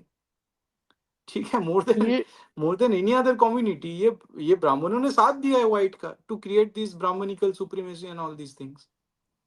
ये एक्चुअली मैं भी आर्गुमेंट देता हूँ, जो ये लोग मेजोरिटियनिज्म के बारे में बोलते हैं कि Hindus are majority therefore they are oppressors. मैं बोलता हूँ ये जाकर आप अफ्रीका में बोलिए ना कि right. Black people are in majority therefore they are oppressors. South absolutely. Africa में व्हाइट ने ब्लैक को ऑप्रेस नहीं किया, ब्लैक ने व्हाइट को ऑप्रेस किया because blacks are in majority. ये राइट। आर्गुमेंट दे सकते हैं। तो वो एक पॉइंट है। दूसरा है, आप जो बोल रहे थे ना कि ब्राउन और ब्लैक अलायंस, इसका एक बहुत ही सटली एक नैरेटिव एक फिल्म में दिखाया था जिसका नाम है आरआरआर। वो जो नाटू नाटू सॉन्ग प्ले होता है, ये आपने देखी है वो फिल्म या नहीं मुझे नहीं पता। हाँ, नाटू देखा नाटू है मैंने। सॉन्ग प्ले होता है, उससे पहले जब राम आता है, तो वो जो ड्रम बजाने वाला रहता है और ये भीम के साथ वो रेसिज्म कर रहे होते, जो ड्रम बजाने वाला रहता है जो चेहरा ऐसे हिलाता है, वो ब्लैक गाय रहता है, जो ऐसे हाँ, डिसअपॉइंटमेंट में चेहरा हिलाता है, वो राइट, राइट। ब्लैक गाय रहता है। तो बहुत देखा सटली मैंने। उसको दिखाया गया कि black people sympathize with Indians, that they are being right. Oppressed and all. तो उसको दिखाया बहुत, मैं खाली एक एग्जांपल दे रहा हूँ। पर अमेरिका में क्या है ना कि एक और चुनौती है कि uh, Hindu specially in America are quite well to do people. मतलब they are rich powerful in the sense कि पैसा है उनके पास, तो वो उतना ज्यादा विक्टिमहुड भी क्लेम नहीं कर सकते। जैसे जैसे आप देखेंगे, इसके कारण लोगों में एक इनहेरेंट हेट है, स्पेशली जो बैकवर्ड है, जो अभी भी रेशियली, जैसे black people are not that rich in America, they are actually economically socially a little backward. तो वो जब हिंदुओं को देखते हैं कि अरे ये लोग तो इतना आगे बढ़ गए, तो उनको भी कुछ उनसे बनती नहीं है। और यहाँ पे हम लोग एक यहूदियों के मिस्टेक कर प्रति रहे हैं, भी ठीक है। उतनी। We are committing okay. An error which is that कि अगर हम लोग प्रॉस्परस हैं तो हम लोग इंस्टीट्यूशन क्यों नहीं खोल रहे to assist the Hindus as well as the black? अगर अगर हिंदुइज्म का बात चल रहा है, अगर इंडिया में बात चल रहा है, फॉर एग्जाम्पल एक अगर मंदिर है, इट इक्वली कैटर्स द ब्राह्मण एज वेल एज अ शूद्र। अब अभी हो नहीं पा रही क्योंकि सरकार ने इंटरवीन कर दिया है, so the again the communication between Brahman Sudra has completely like disappeared, because of which all these social tensions are coming.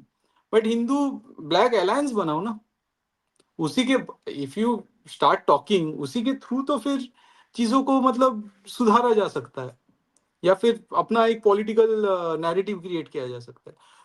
अगर हिंदू अगर जाके व्हाइट का चाटुकारिता करने लगेगा, फिर वो तो दुगना खराब हो रहा है ना, कि तुम प्रॉस्परस भी हो, तुम एक माइक्रो सॉर्ट ऑफ माइनॉरिटी हो, और उसके साथ तुम जाके व्हाइट का चाटुकारिता कर रहे हो। So this is actually dangerous. You are siding with the, in the language of Marx, you are siding with the bourgeois, right, as a micro minority.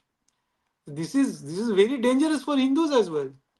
ये मुझे पता नहीं, मतलब हिंदुओं को देखना होगा, हिंदुओं के हमारे सोसाइटी में थोड़ा बहुत तो एम्पैथी लाना पड़ेगा। We have to side with the downtrodden and the poor. we have to have a mechanism to sort of, I don't know, to maybe some sort of की हेल्प करो, अपना एक मिशनरी बनाओ जो down trodden लोगों को अपने fold में ला सके। अदरवाइज मतलब तुम व्हाइट के साथ जाओगे तो उसका कोई, उससे हिंदू नैरेटिव को तुम कैटर नहीं कर रहे हो ना। तो अगर ब्लैक के पास जाओगे, then they will start saying कि अरे ये हिंदू लोग तो अच्छे हैं, इनका अगर मैं वैल्यूज अपना लेता हूँ तो मैं भी ऊपर जा सकता हूँ। जो क्रिश्चियनिज्म है ये तो हमको कुछ दिया ही नहीं है, शायद हिंदुइज्म से हमें कुछ सहारा मिले। और हम लोग ओरिजिनली हिंदू थे, मतलब पेगन थे, नेचर वर्शिपर थे, So this makes a natural organic alliance. So मैं इस तरह से देखता हूँ कि a lot to do from our community actually.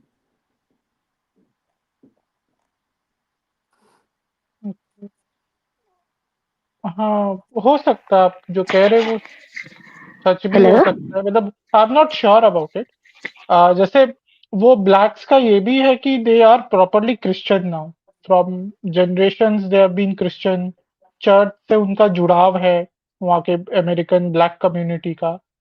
तो I don't know how much it will be possible to have that kind of alliance, Hindu black alliance, क्योंकि वो हिंदू और क्रिश्चियन का क्लैश रहेगा। अ, बहुत सारे ब्लैक्स रिपब्लिकन को वोट देते थे, उसका बहुत बड़ा कारण ये भी है कि they are Christians, and when democrats attack Christianity many black people don't like it.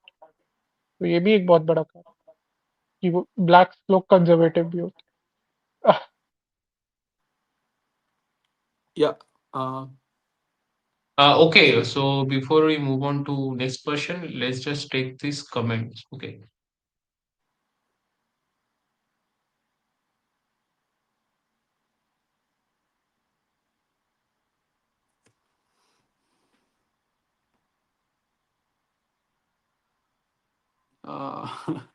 सो ये तो फिर नेहरूवियन के साथ एक कम्युनिस्ट का लड़ाई है ना, इसमें फिर हिंदुइज्म कहाँ से आ रहा है, right?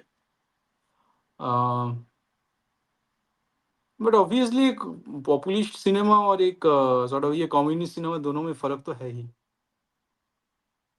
Was the attitude as a product of Babu background? Obviously, brown sides inherited. Exactly. I mean, you cannot deny it, right? You can see it from the very like accent and the whole demeanor of Satyajit Ray, right? He used to think he is superior than Aam Aadmis, right?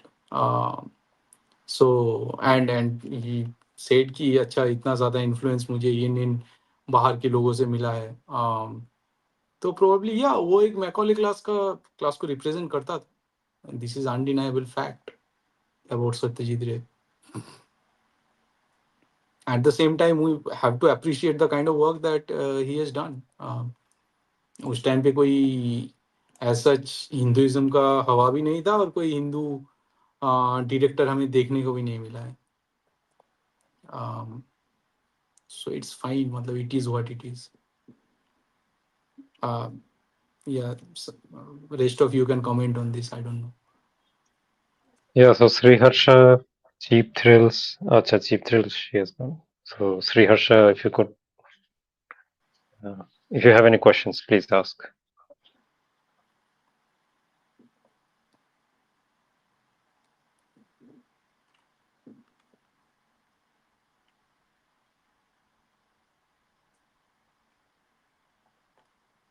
Cheap thrills. Okay, Didi. Okay, Didi, you were going to Didi, ask something, right? Please. Hello. So what I was talking about was that the case of the blacks and Hindus are very much different. The very existence of us as a polytheistic religion is antithesis to both the left and the right. The left likes polytheistic religions in museums. You know, they want to study them. We are a living religion. And both the sides are funded by the church. There's not a single side, whether the Democrats or the Republicans, that's not funded by the church. The church, after Biden also, when he became the president, took his oath on the Bible. America at the core is a deeply racist as well as a deeply Christian country. It was founded by the Puritans. You know, the mad theologians who were literally thrown out of the Britain in those days. No, but what you are saying, it's a defeatist position ना कि वो लोग तो convert हो गए, हम लोग तो अब कुछ नहीं कर सकते। पहले दुनिया पेगन था, वहां से ये सब स्प्लिट आया है। Now we have to tell them कि भाई ये सब स्प्लिट है तुम्हारे लिए, come back to the natural morality. अगर ये हमारा डिफेक्ट पोजीशन है, फिर यहाँ से तो चालू ही नहीं कर सकते हम लोग। हम लोग ये बोलने लगे हैं कि इट इज क्रिश्चियनिटी जिन्होंने ब्लैक लोगों को दबाया है। You see for yourself. This is the literature that they have written about you. ये दिखा के तो ला सकते हैं ना इनको इस कल्ट से बाहर। अगर हम लोग एक नैरेटिव नहीं बनाएंगे जहाँ पे ऑब्वियसली ये ब्लैक और हिंदू दो ऑप्रेस्ड जो कम्युनिटी है जो रिप्रेजेंट करता है जो एक नैरेटिव, फिर तो फायदा नहीं होगा ना, फिर तो लड़ाई होगा ही नहीं कहीं पे. I'm not against bringing blacks back into Hinduism or to their native ancestral faith. What I'm saying is that the political establishment in these countries, in the Anglo countries, will not support us. There are various reasons. There are various reasons. There are political reasons. There are religious reasons as well. It's not like that during the Biden era, the Christian missionaries were not getting funding over here. They were, a lot of them. For to us, they apply the Canaanite playbook. As the canons, in the Deuteronomy, as the canons were treated, idolaters, morally, decrepit kind of creatures who deserve to be annihilated. I mean, the latest example is the Karnataka Dharmasthala temple. Every single thing that they have done over there, women and children being sacrificed and all, the same thing they have done to the canons as well. The first time when civilization was actually defeated by the monotheistic religion, that was the Canaanite. It's a very old fight. Yeah, Bringing I them mean, back is not a problem. if you see the history of Christianism as well, they have fought like so many religions, right? Which they call it paganism, so we are calling them paganism. But like all these starting from Saint Augustine, फिर बाकी जो मतलब they fought a lot of other religions which were there in second, third, fourth century to sort of emerge as one single monolith, right? उस हिसाब से हम लोग भी लड़ सकते हैं. Yes, और we can fight. that is the narrative. If we are looking forward, if we are trying to look forward, what is the right way in which we should carve our narrative? I think this is one, मतलब this is a historical truth. मतलब यहाँ पे तो कोई कोई झूठ भी नहीं है जिसके बेसिस पे हम लोग गढ़ सकते हैं एक चीज को, एक नैरेटिव को. तो आगे अगर बढ़ना है तो आई थिंक हमें ब्लैक लोगों को साथ लेना होगा, क्योंकि व्हाइट लोग तो मानेंगे नहीं. दैट्स माय मतलब सिंपल मतलब सबमिशन ऑन दिस इशू कि व्हाइट लोग तो हमारे साथ अलायंस नहीं बनाएंगे because they believe in their supremacy. So why not this quote unquote global south, जो मोदी भी काफी हद तक कर रहे हैं, राइट? कि एक अफ्रीकन यूनियन बनाया, G21 क्रिएट किया. So the same way we have to make alliance with the blacks and tell them about their civilizational values, just like we are talking about our civilizational values.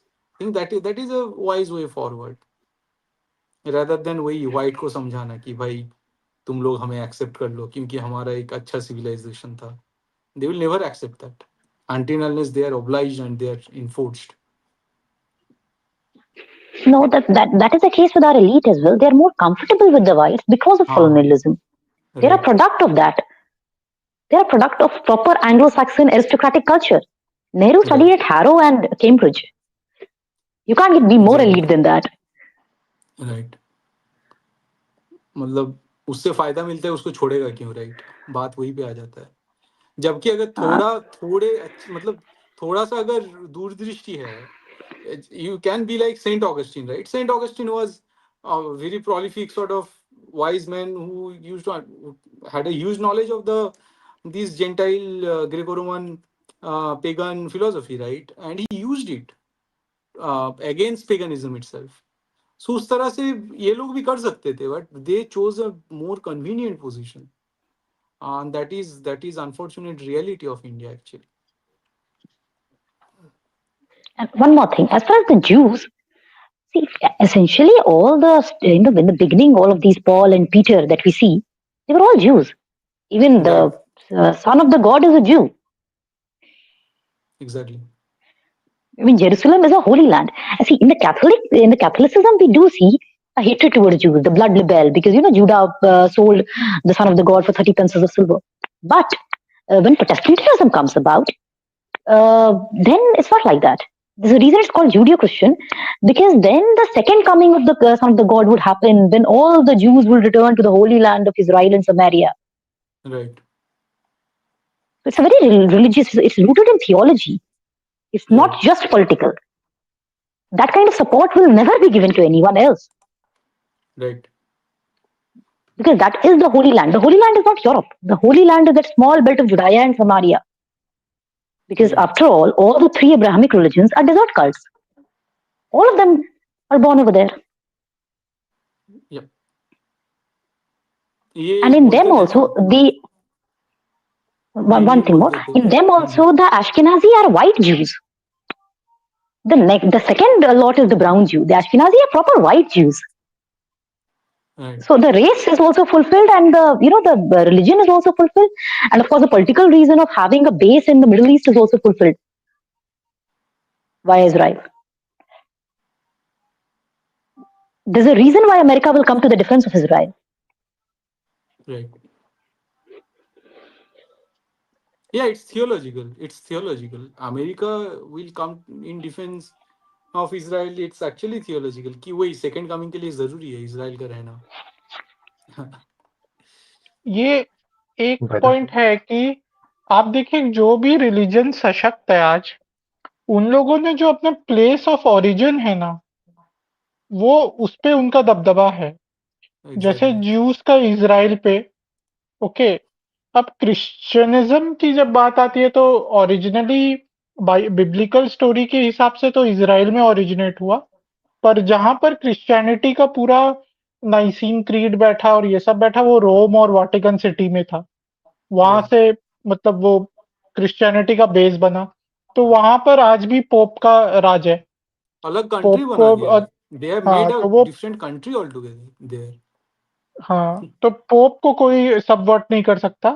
पर अभी Hinduism week है, उसका बहुत बड़ा कारण है जो हम लोग का पॉइंट ऑफ ओरिजिन है ना, इंडिया, वहां पर हमको सपोर्ट नहीं मिलता है, राइट। इसीलिए तो हिंदू राष्ट्र बनाना है, यही तो हाँ पॉइंट वो है। वही हिंदू राष्ट्र या हिंदू राज्य, इसको लेकर बहुत चर्चा है। तो एग्जैक्टली। मैंने ये देखा है कि बहुत लोग बोलते हैं कि अमेरिका इज सेक्युलर, ये सेक्युलर, वहां पर तो क्रिश्चियनिटी पर खतरा नहीं आता, ये सब है।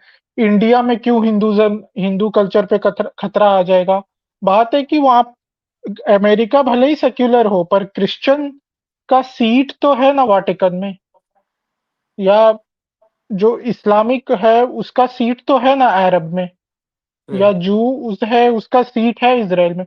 तो उनको स्टेट्स प्रोटेक्ट करने के लिए है, कोई ना कोई स्टेट उनको प्रोटेक्ट करे।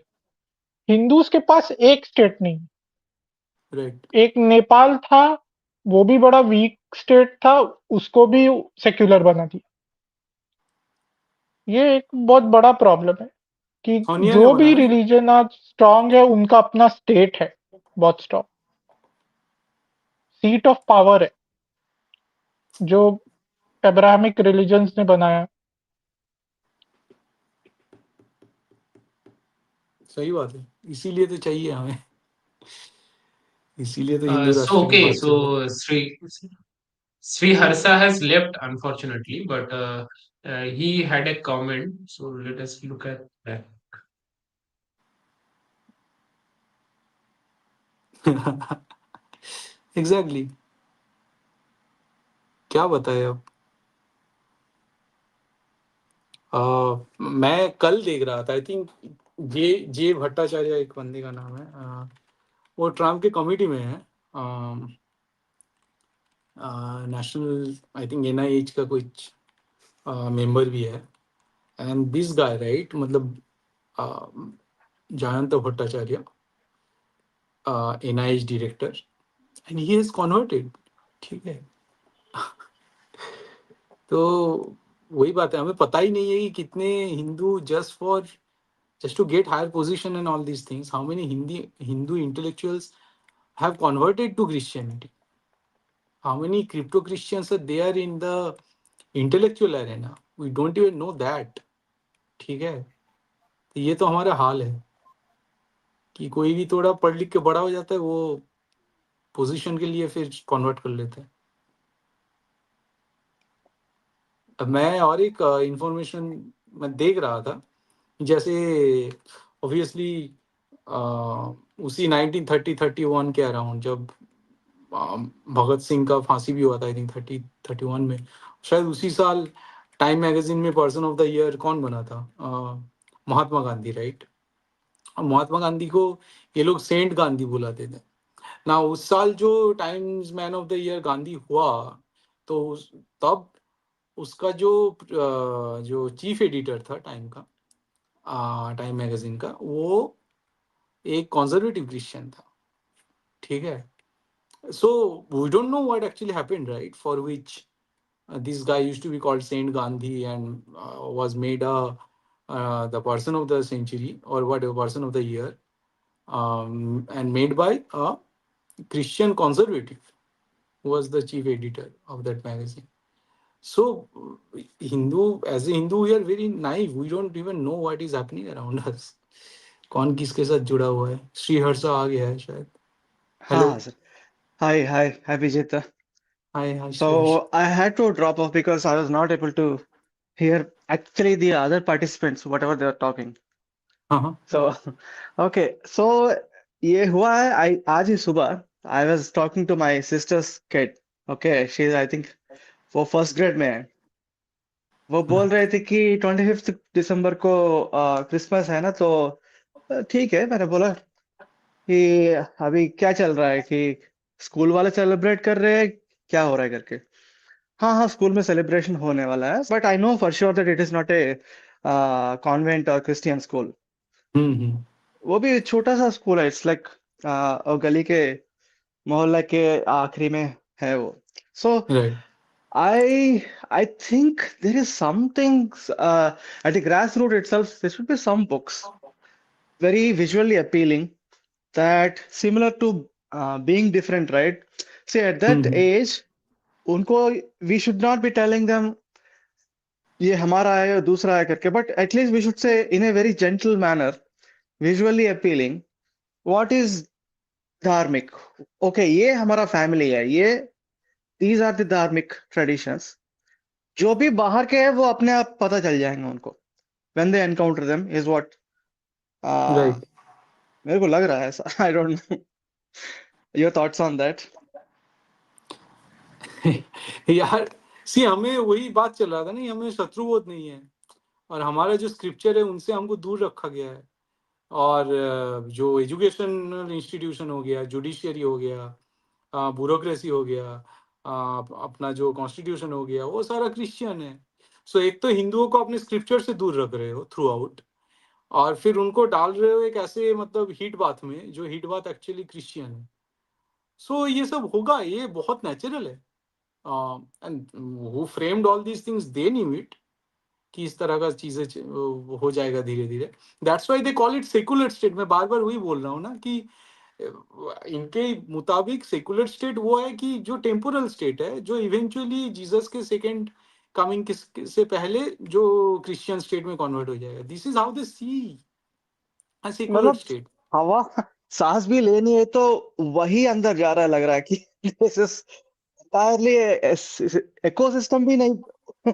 सांस भी जा बिल्कुल। रहा है तो it's just going through your thinking, your entire genetic, not I mean metaphorically saying, हम your लोग पहने क्या है, जो intellectual पहने code. हैं, जो बात कर रहे हैं अंग्रेजी में, मतलब it's all the framework made by constructed by them, right ना। ये पूछ सकते हैं कि इससे निकलने का तरीका क्या है? निकलने का तरीका वही है, स्क्रिप्चर लिखो ज्यादा से ज्यादा, सिलेबस बदलो। बार बार वही तो कह रहे हैं कि यार सिलेबस बदलो।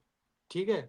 अगर सिलेबस ढंग से बदल दिया गया ना, और जो जो लोग इस मैट्रिक्स से बाहर रह के सोच चुके हैं उनका अगर चीजें डाल दिया गया, we will start owning the language English as well. हम लोग इंग्लिश को भी ओन कर लेंगे यार। पहले लोगों के दिमाग में तो घुसाओ कि ये मैट्रिक्स है क्या, दिखाओ उन्हें कि ये मैट्रिक्स है, ये स्कीम चल रहा है, ये चल रहा है तुम्हारे साथ।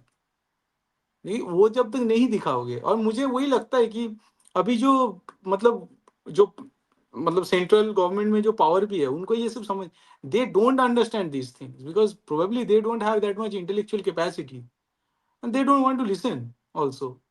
सो जब तक समझाया नहीं जाएगा यार ये कि ये मैट्रिक्स दिखाया नहीं जाएगा, बार बार दिमाग में डाला नहीं जाएगा, तब तक इससे मुक्ति नहीं मिलेगी।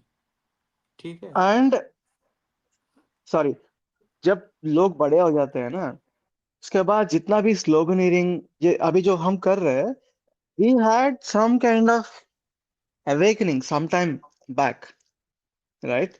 Then किसी किसी का 10 साल 5 साल 15 साल पहले. So in my case, I can't call it awakening, but my resistance towards Christianism, because जब मैं 5th class में था, I used to go to a tuition, Andhra में. So there Right. was a Christian friend, a neighbor friend, who was also attending that. So वो चला जाता था Sunday mass के लिए. So I used to, I think he's a uh, Lutheran नहीं, दूसरा क्या है? Catholic. Hmm.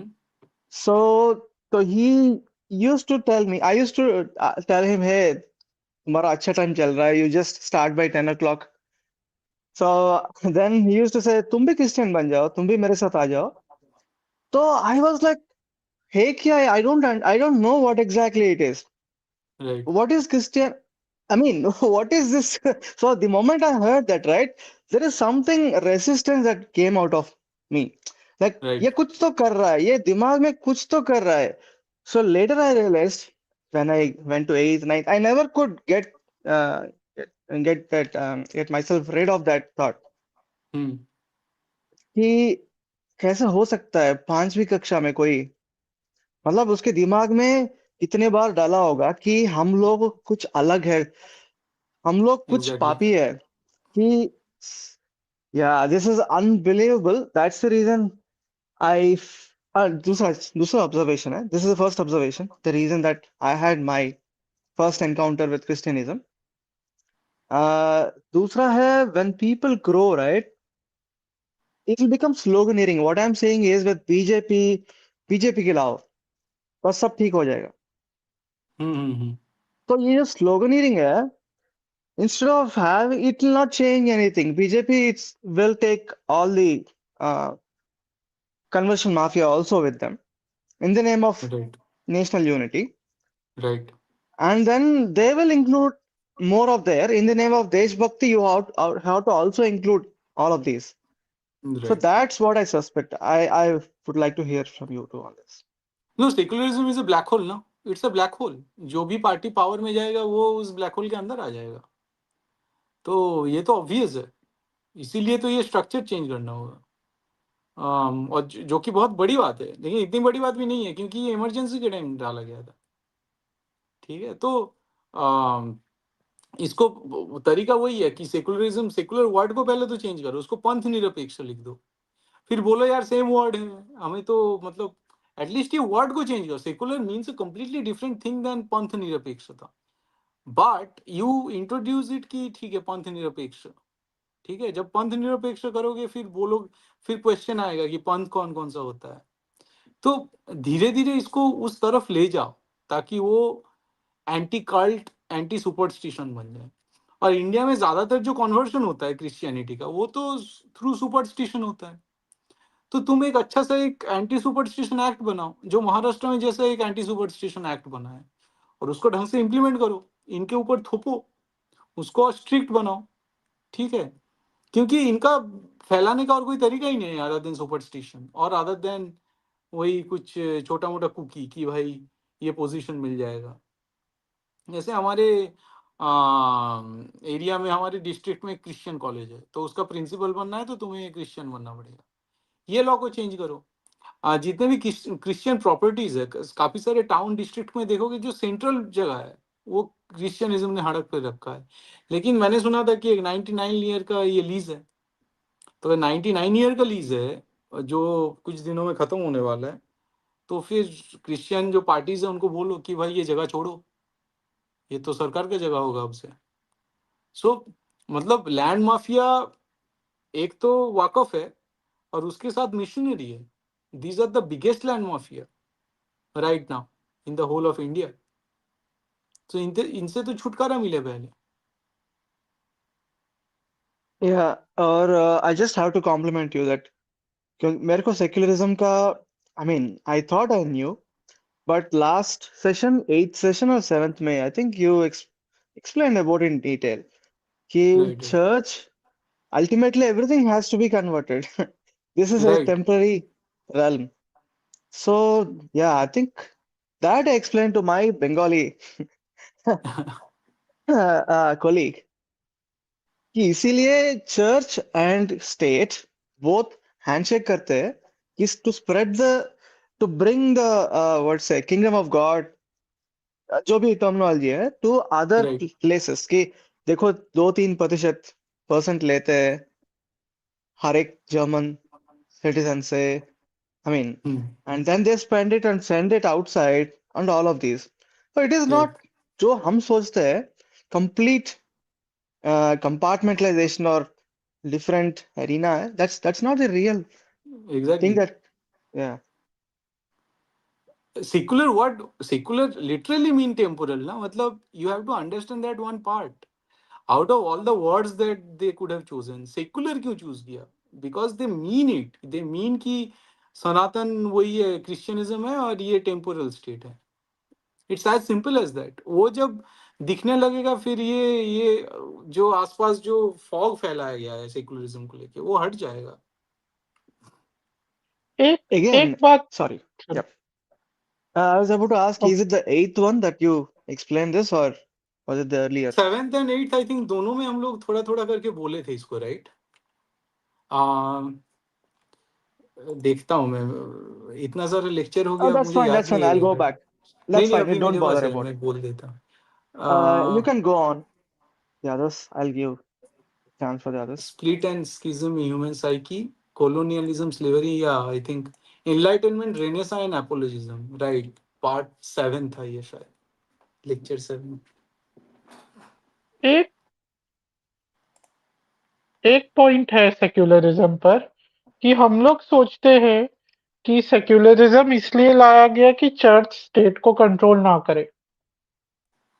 क्या इसका उल्टा भी हो सकता है कि उल्टा है, सेक्युलरिज्म इसीलिए इसलिए लाया लाया गया गया ताकि कि स्टेट चर्च को कंट्रोल ना कर सके, एग्जैक्टली एग्जैक्टली क्योंकि वही तो बोल रहा उस था मैं. समय उस समय पब्लिक चर्च पर भड़का हुआ था यूरोप में, तो मे बी सेक्युलरिज्म चर्च को बचाने के लिए लाया गया कि पब्लिक का जो सारा गुस्सा है वो स्टेट अब्सॉर्ब कर ले और डायरेक्ट चर्च पे ना जाए, क्योंकि अगर चर्च और स्टेट चर्च को दोनों स्टेट के रीच से बाहर लाया गया, ऊपर रखा गया.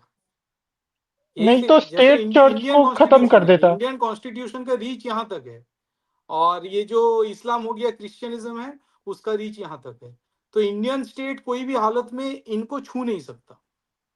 और वो हाँ, जजमेंट आप पढ़ लो, टाइम्स मतलब टाइम एंड अगेन जितने भी केसेस आए हैं इस्लाम के खिलाफ, कुरान के खिलाफ, बाइबल के खिलाफ, बाइबल के खिलाफ नहीं आया, कुरान पिटिशन एक 1983 का आया था. इंडियन स्टेट ने लिटरली जुडिशियरी कह दिया कि we can not touch this. वो बोल क्यों रहा है? वो इसीलिए बोल रहा है ना कि it is beyond their reach. They know it is but beyond their reach. But that same Indian state keeps on interfering in the customs of Hindus, practices of temples. Because They don't mind that. Hinduism is a secular ideology. In the eyes of Christianism is Sanatan. It is eternal. In their word, it is eternal. But Hinduism is a secular ideology. It is bound to perish. It is a temporal ideology. ये change होता So, रहता है. so we need to flip this, you are saying. कि exactly सनातन तुम अगर ऊपर रहना सनातन चाहिए और बोल रहे हो इनको। तो उसको फिर इंडियन स्टेट के रीच के बाहर ले जाओ. एंड अनदर पॉइंट इज कि श्री हर्षा जी ने अभी बोला कि हमें बच्चों के सामने ये तो नहीं बोलना चाहिए कि ये हमसे अलग है या वो है, पर एक चिंतन बना देना चाहिए कि हम लोग कौन है। जैसे बचपन राइट. में मुझे याद है कि हमारे माता-पिता जब भी हमसे बात करते थे, तो वो कभी भी ऐसा नहीं बोलते थे, ये बंगाली मुस्लिम है और बंगाली हिंदू है। वो बोलते थे बंगाली और मुस्लिम। राइट. क्लियर है कि बंगाली मतलब हिंदू। एग्जैक्टली. फिर फिर एक और होता था हम मारवाड़ी है, वो बिहारी है, वो मुस्लिम है। मतलब कोई बिहारी मुस्लिम या मारवाड़ी मुस्लिम नहीं हो सकता। मारवाड़ी मारवाड़ी है, मुस्लिम मुस्लिम है। बिहारी राइट. बिहारी है, मुस्लिम मुस्लिम है। मतलब बिहारी, मारवाड़ी, बंगाली आर हिंदू आइडेंटिटी। ये एक राइट. था, सटल वे में एक अंडरस्टैंडिंग था, जो आज आज छोड़ ये दिया गया. अंडरस्टैंडिंग धीरे-धीरे धूमिल होता जा रहा है, क्योंकि अब बोलने लग गए बंगाली मुस्लिम करके कुछ होता है, पंजाबी मुस्लिम होता है और मारवाड़ी मुस्लिम भी होता है और फलाना-ढिमकाना। और एक पॉइंट है, जो मैं बोलना चाह रहा था कि ये धार्मिक वर्सेस सेक्युलर कि should we reimagine our state? Like we function on the premises of secularism, ठीक है, कि हम हर रिलीजन के प्रति सेक्युलर रहेंगे, किसी रिलीजन में इंटरफेयर नहीं करेंगे। मान लीजिए that idea is also extended to Hindus. अभी तो Indian state is very interfering in the matters of Hindus, पर मान लीजिए हिंदूज को भी वो राइट्स मिल जाते हैं जो मुस्लिम्स और क्रिश्चियंस को मिले हैं, हिंदूज को भी फ्रीडम दे दी जाती है।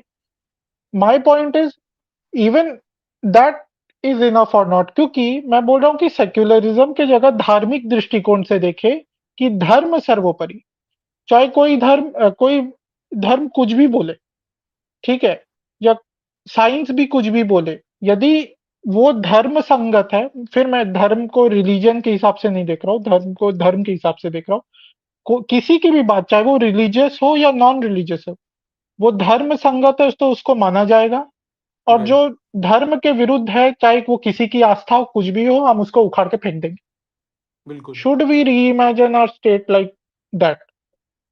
मैं हाँ, मैं कर इस ही पर सकते सोच हैं, रहा। कर ही सकते हैं। प्रॉब्लम क्या है? धर्म संगत पहले वर्ड घुसा दो। वही तो बोल रहा हूँ, इन्होंने सेकुलर वर्ड घुसा दिया, उसको तो इंटरप्रेट नहीं किया ना। तो तुम ये वर्ड घुसा दो, उसके बाद through judiciary you start to interpret the word dharma संगत। दिस इज हाउ क्योंकि दे आर प्लेइंग ना। क्योंकि देखिए, ये सेक्युलरिज्म के नाम पर क्या-क्या जस्टिफाई किया जाता है। जैसे वायलेंट वर्सेस है, जहाँ पर कुछ लोगों को वाजिबुल एग्जैक्टली, कत्ल और ये सब बोला गया है। तो ये तो धर्म संगत नहीं है ना, भले ही सेक्युलर हो, एग्जैक्टली। धर्म संगत नहीं है। तो जैसे ये राइट, अधार्मिक हो गया, हम इन विचारों को उखाड़ के फेंक देंगे। जो ये विचारों की बात करेगा, उसको हम अनुमति नहीं देंगे राइट, अपने नियमों का पालन करने। तो वहाँ पर बहुत सारी बातें हो सकता है क्लियर हो जाए। Right, right, agree. फिर मैं ये पंकज सक्सेना जी को सुन रहा था, ये नीरज अत्री जी के चैनल पर। वो बोल रहे थे ये जो सेंगोल की स्थापना हो गई है, this is a deeply anti Christian symbol. वो बोल रहे थे डीपली एंटी क्रिश्चियन। क्यों? क्योंकि इसमें राजा को उसका धर्म बताया गया, जो कि क्रिश्चियनिटी में हो ही नहीं सकता कि कोई एम्परर को उसका धर्म या एम्परर से ऊपर कुछ हो जाए। या तो फिर ये होगा कि God is the emperor, ultimate emperor. पर हमारे जीसस इज यहाँ, the king, Jesus is the king. हाँ, यहाँ पर हमारे यहाँ धर्म को सर्वोपरि रखा जाता है, यहाँ तक कि जब जब धर्म की हानि होती है, तब तक ईश्वर भी आते हैं धर्म की रक्षा करने के लिए। राइट, जैसे भगवत गीता में भी कहा है ना कि यदा यदा ही धर्मस्य ग्लानिर्भवति भारत। तो ईश्वर स्वयं अवतार लेकर धर्म की रक्षा करने के लिए आते हैं। तो धर्म सर्वोपरि। लेकिन you have to understand one thing, ठीक है। This is where we lack the मतलब मेंटालिटी एंड द एग्रेसिवनेस। ठीक है, मोदी ने ये सेंगोल हाथ में पकड़ लिया। अगर यहाँ पे क्रिश्चियन प्राइम मिनिस्टर होता तो वो क्या करता? वो एक छोटा सा बुक निकाल देता, जिस बुक में इसका इंटरप्रिटेशन दे देता कि ये धर्म के साथ है, ये है, वो है।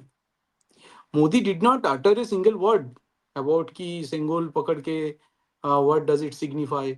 अगर तुम एक चीज पकड़ा दोगे, उसका सिग्निफिकेंस नहीं बताओगे या उसका कोई कॉरेस्पॉन्डिंग लिटरेचर नहीं रहेगा, तो कल कोई क्रिश्चियन बंदा आके उसको as a Christian symbol use करेगा। वो उसका इंटरप्रिटेशन निकाल के कल अगर कोई क्रिश्चियन पीएम बना, वही सेम सिंगल पकड़ के उसने एक लिटरेचर निकाल दिया जिसमें ये लिखा गया है कि ये सिंगल तो एक्चुअली जीसस द किंग को सपोर्ट करके ये करता है, फिर उसको तुम डिनाई करते रहो। उसने तो पहली बार बोल दिया ना, उसके हिसाब से ये डिस्कवरी हो गया ना।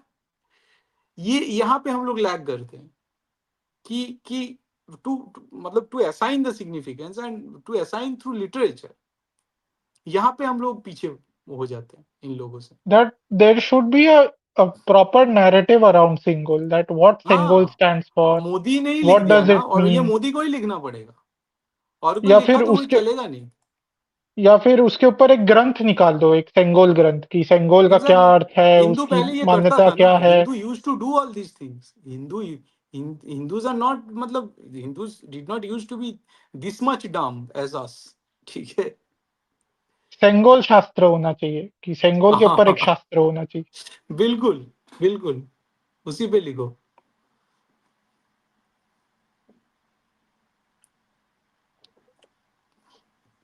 Okay, so any more questions from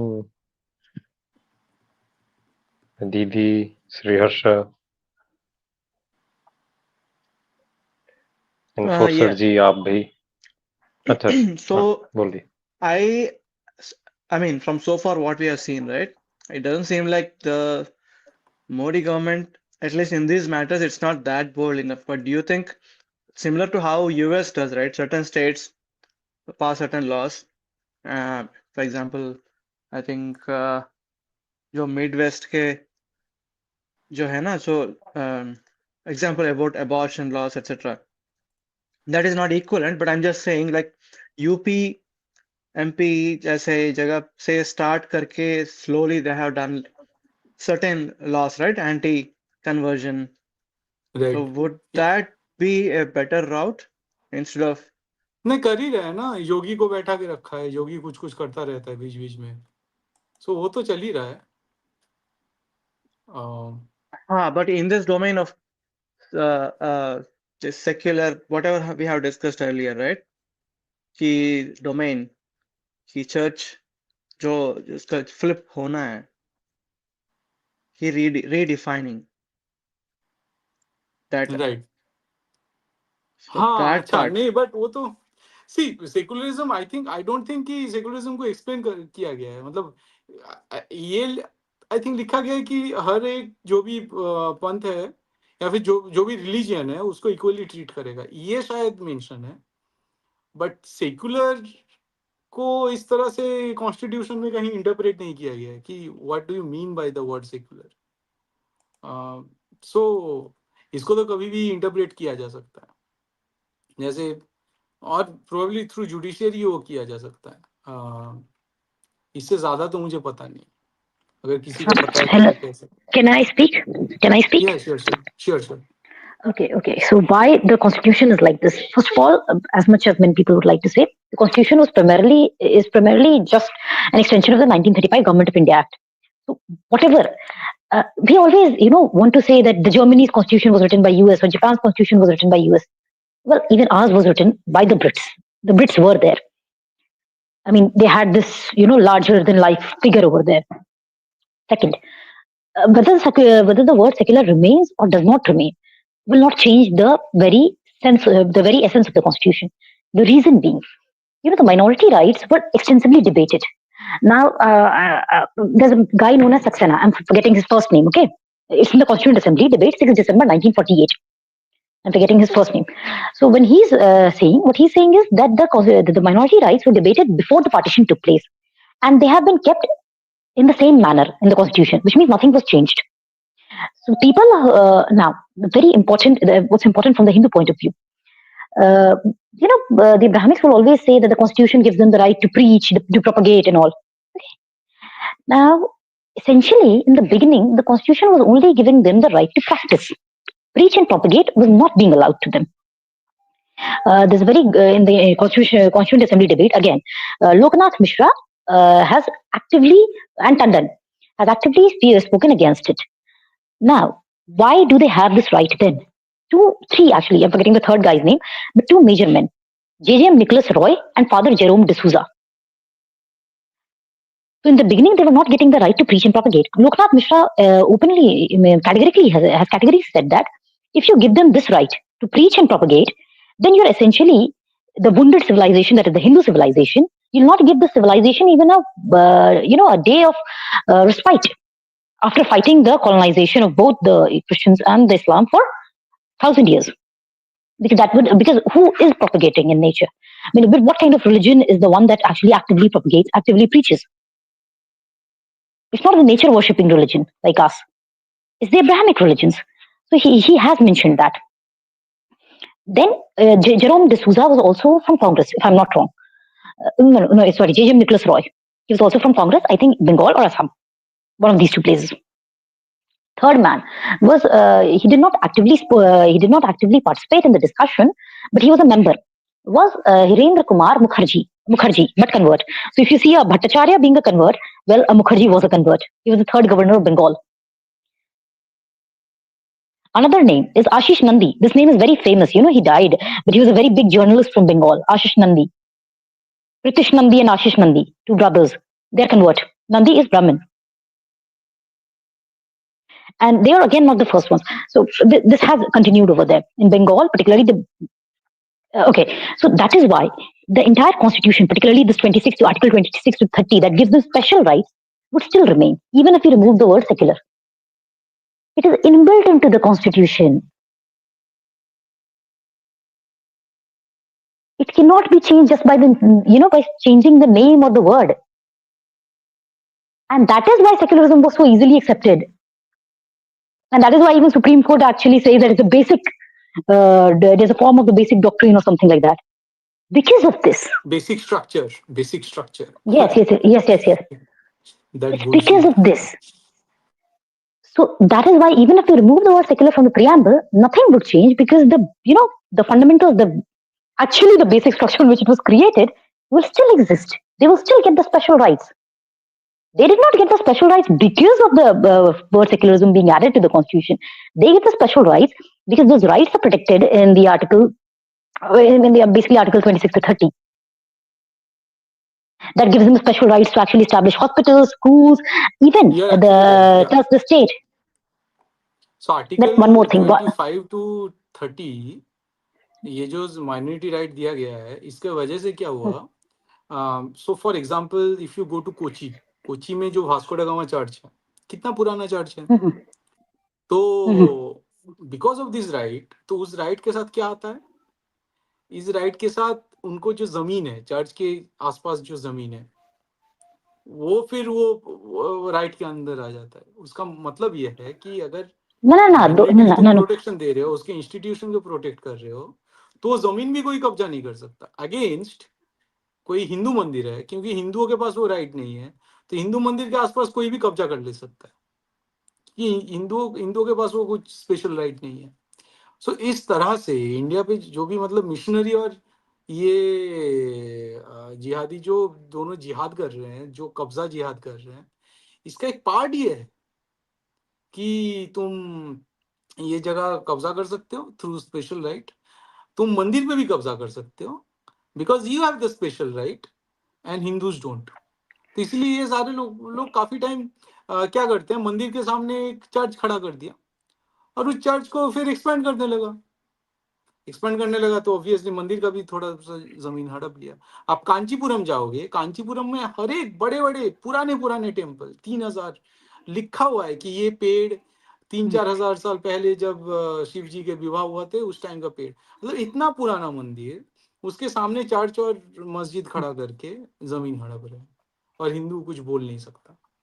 तो ये तो हमारा कंडीशन है. एंड यू आर राइट कि ये एक्चुअली सेकुलर वर्ड को चेंज करके ज्यादा कुछ किया नहीं जा सकता. इसके लिए वही एक बैस्टिल मतलब फ्रेंच रेवोल्यूशन टाइप कुछ बड़ा रेवोल्यूशन की जरूरत है. मतलब हिंदुओं को सड़कों पे Actually, one more thing. I have to speak one more thing. When you're talking about the land, so see, at least for everyone else, Muslims, people know that the land is under the Waqf. Okay. Now, what happened was when India got independence, so during the British time, a lot of land was given to these churches, for free. So everywhere you go, the prime land would have been given to the church. And this was given by the Brits. And it is very true that this was actually on a lease. And this is also true that the lease has already expired. But what happened was in 1948, I have the document. I'll send it to in the group, and they'll send it to you. I have the original document, the government document. In 1948, what they did, they formed something of a church act or something like that. And in that, the ownership of those lands was given back to the church.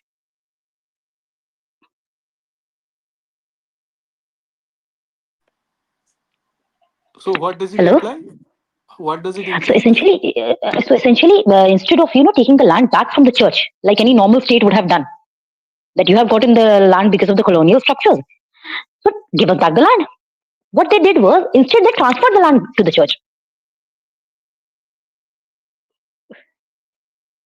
They transferred the land to the church. Which year? 1948. I'll send the document.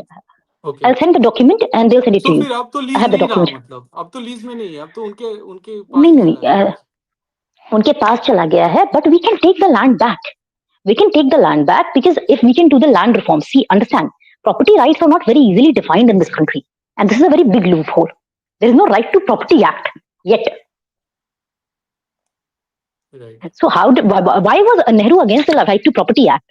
Because if the Right to Property Act would have been enacted, in the rights chapter of the fundamental rights chapter, then Nehru would not have been able to do the land reforms. Right. This is the reason. So what happens is the Hindu landlords, of course, lost the land and went to the tenants. So your land essentially holdings became smaller, okay? And the church land got consolidated. And the Catholic Church is after the Indian government, the second biggest landholder. It's not the Waqf. Waqf is the third. The Right. Catholic Church is the second biggest landholder in this country. Exactly. So they have the land. So that becomes important. They get them due to the Minority Education Act and all, which was formed during the UPA era and all. They get the grants as well. Then, because of the RTE, it's easier for them to run schools. Now, because their schools are elite schools, because that's English schools. So every other school every other English school that is, established, even by Hindus, Right. they actually copy the culture of those schools, of convents. They want to show themselves like a convent because that is aspirational. And that's why Christmas is being celebrated also. Because essentially every other law that we have is British law. We didn't create anything. So their laws are tailored to their festivals.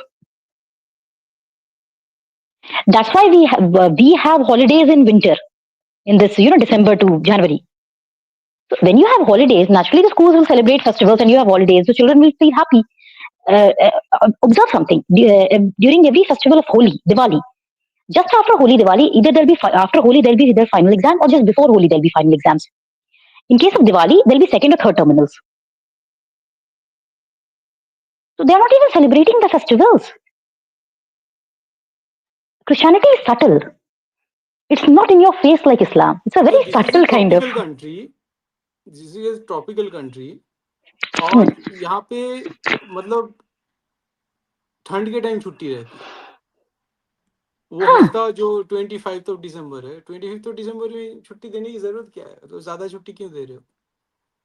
या फिर बीच में ये Instead, लोग we चालू should किए have थे कि holidays. वीर बाल दिवस मनाएंगे, जिसमें वो 4 साहिबजादे का हत्या किया था, बट उसको फिर 25 से हटा के 26 को कर दिया गया. The church is very powerful. It has the backing of the Western Empire. It's a very powerful force. Right. It's a very, very powerful force. And no government will go directly against it. See, everyone speaks against Muslims. No one is being able to, no one is even wants to speak against the church. Exactly. The entire structure, let's say हम लोग का जो weekends होता है, that is Christian. Day of Sabbath क्या है वो? Saturday Sunday का जो वीकेंड का कॉन्सेप्ट है, that is a Christian concept. और प्रॉब्लम ये है अभी हमारे साथ कि क्रिश्चियन जो स्ट्रक्चर्स है वो यूनिवर्सलाइज हो गया है थ्रू वेस्टर्न यूनिवर्सलिज्म, कि क्रिश्चियंस के हिसाब से या क्रिश्चियन वैल्यूज के हिसाब से ये दुनिया चलती है. आज कॉर्पोरेट में भी देखे, हम लोगों के लिए ज्यादा छुट्टी इसमें क्रिसमस के समय या न्यू ईयर के समय होती है. दिवाली वाली में छुट्टी लेना बहुत कठिन हो जाता है हमारे लिए, या होली में छुट्टी लेना बहुत कठिन होता है. क्रिसमस में बहुत जल्दी छुट्टी मिल जाएगी क्योंकि सारे क्लाइंट्स वेस्टर्न है, सारे क्लाइंट्स उसी समय त्योहार मनाते. तो ये भी है. तो पूरा स्ट्रक्चर ही, वो पूरा ढांचा ही क्रिश्चियन हो चुका है. एक और एक चीज है जो हम लोग इंडियन स्टेट के बारे में बात कर रहे थे, जैसे वो ये inbuilt into the constitution Christian values. आप देखिए हमारे जजमेंट्स कैसे होते हैं, जैसे एसेंशियल रिलीजियस प्रैक्टिस के डॉक्ट्रिन पे जजमेंट्स देते, या फिर, और वो एसेंशियल रिलीजियस प्रैक्टिस कैसे डिसाइड होता है कि आपकी किताब में क्या लिखा हुआ है. अब वो हिंदुओं पर कैसे लागू होगा कि आपकी किताब में क्या लिखा हुआ है, क्योंकि हमारी परंपराएं तो ऐसी है कि जो किताब से भी परे है. जो हम लोगों का एसेंशियल प्रैक्टिस तो इससे डिसाइड होता है कि हम लोग का 2-3 हजार वर्षों से क्या परंपरा चली आ रही है कोई मंदिर में. हम लोग का तो ऐसा आवश्यक नहीं है कि ग्रंथ में लिखा हो तभी हम उसको परंपरा मानेंगे, या कोई एक पुस्तक हो जिसमें लिखा हो कि हाँ ये तुम्हारा रिलीजन है तो इसको रिलीजन का पार्ट माना जाएगा. इस पुस्तक में नहीं होगा तो वो रिलीजन से बाहर माना जाएगा. फिर भी वो एसेंशियल रिलीजियस प्रैक्टिस का डॉक्ट्रिन फॉलो किया जाता है. तो ये इशू बहुत ही ज़्यादा गहरी और जटिल है, और ये तब तक सॉल्व नहीं हो सकता जब तक हम लोग हर प्रकार से अपने आप को डी अब्रामाइज ना करें। ये ये बहुत ही एकदम गुथा हुआ इशू, ये जो मैंने देखा है। Hello, I got the document actually. Let me read the document. It is the Government of India, Ministry of Defense, New Delhi, the 23rd March 1948 document. It is addressed to the Most Reverend the Metropolitan of India, Burma and Ceylon, Bishop's House, Calcutta. The Secretary Church of Scotland Colonial Chaplaincy, Baird, in India, St. Andrew's Church, Dalhousie Square, Calcutta. His Excellency, the Most Reverend the Apostle Delegate of the Bassendees, 17 Place Road, Bangalore. The Most Reverend of the Roman Catholic Archbishop of Bombay, Archbishop's House, Bombay. Subject is transfer of churches, church buildings, etc.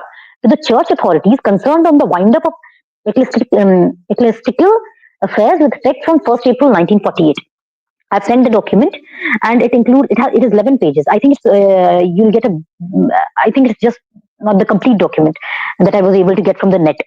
Someone might have the complete document, but it has 11 pages, and a lot of the churches are mentioned over here, whose properties were transferred on 1st April 1948.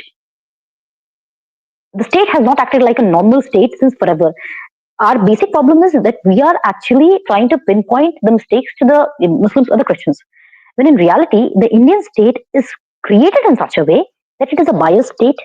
It is a state that is biased towards them and against us. The character of the state is such that it gives them favorable positions vis-a-vis us.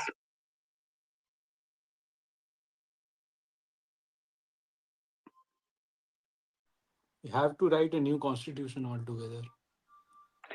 And that is the reason why they actually say that this is Ambedkar's constitution, so as to create Yeah, one right. group amongst us which will forever support the constitution. Now, Right. why? Is it the first time that they are doing? No, they have done the same to the actual Americans. They divided the different tribes, they made sure they fought amongst each other, and they killed each other. Right. Didn't the Rwandan genocide happen because of the Hulus and the Tutsis being like the same thing as AIT? That one is from outside. This is a dangerous death cult. Dangerous. Matlab.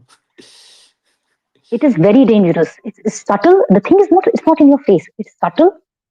It's Right. it's it's it's something else. You know, the first time I started reading upon this, I was not able to wrap my head around it.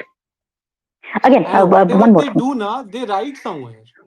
It is there in They the are methodical. record. They are methodical. They are methodical. Exactly. They are methodical to the core. That's something that I would tell people to learn. Actually, they are methodical to Right. the core. Right. They are so clinical. I mean, the kind of clinical precision that they apply. Just imagine. It's Right. John Du Bois, a French missionary. Okay, he came during 18th, 19th century. 18th, 19th century, when we were actually poor, when we were battling, Islamic invasions and everything. He came here and he's saying that not a single Hindu is ready to convert, no matter what you do, no matter what you offer. Right. Imagine 1857, the biggest reason was that it has beef and this. Today, they Hmm. are selling gelatin capsules made up of soft gel that mostly has the wine sources and not for sign because of halal and everything. And there's not even a squeak. Right. But this was done through whom? This was done through this was done by the church through the state. Exactly.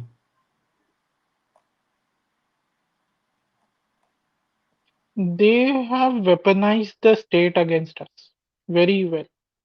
I think ये पंकज सक्सेना का मैं एक देख रहा था, वो बोल रहे थे weaponisation, they weaponise death by capturing land by burying, क्योंकि एक डेथ होता है वो बरी करते हैं, लैंड कैप्चर हो जाता है, क्योंकि बरी के लिए लैंड चाहिए, पर हम लोग जो क्रीमेट करते हैं उसके लिए लैंड नहीं चाहिए उतना, क्योंकि यू जला देते हैं और वहीं पे खत्म हो जाता है.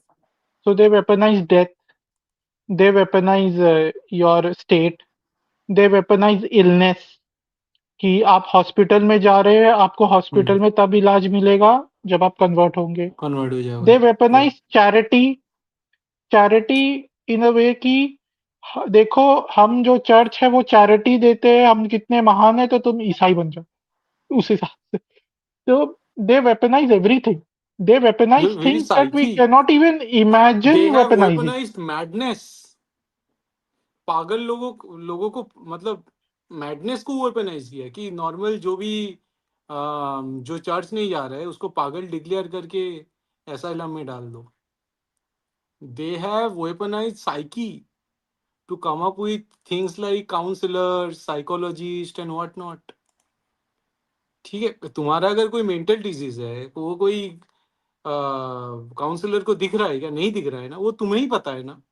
तुम्हारा माइंड का अगर कुछ हो भी रहा है वो तो तुम्हें ही इलाज करना होगा through meditation and what not. उसके थ्रू ही करना होगा तुम्हें अपना इलाज मन का. नहीं, उसके लिए काउंसलर बैठेगा जो एक टिपिकल वे में इलाज करेगा तुम्हारे मन का. That is a gift of क्रिश्चियनिज्म. ठीक है, दे हैव वेपनाइज्ड. मतलब एजुकेशन तो बहुत बड़ी बात कह दिया मैंने. इतना छोटे छोटे चीज, कैलेंडर, राइट, कैलेंडर को वेपनाइज किया कि जिस हिसाब से हम लोग वही छुट्टियां मनाते हैं, ये करते हैं. इससे बेसिक क्या हो सकता है? They have weaponised birth control. They have weaponised gender.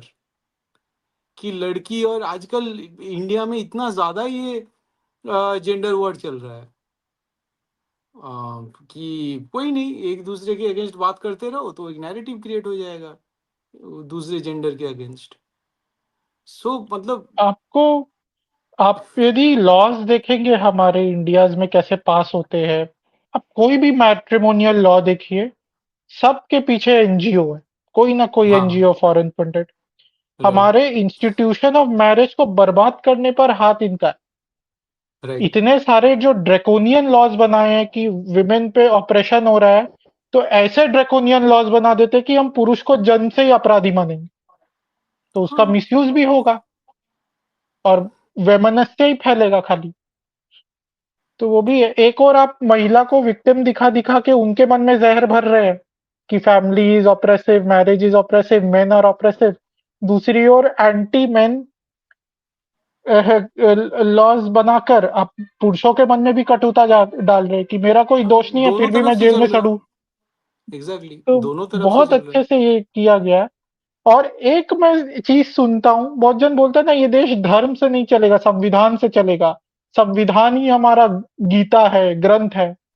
अब देखिए संविधान में क्रिश्चियन वैल्यूज डाल के उसी को गॉड बना दिया हाँ, और एग्जैक्टली, हमारे टेक्स्ट से रिप्लेस कर दिया उसको। एग्जैक्टली.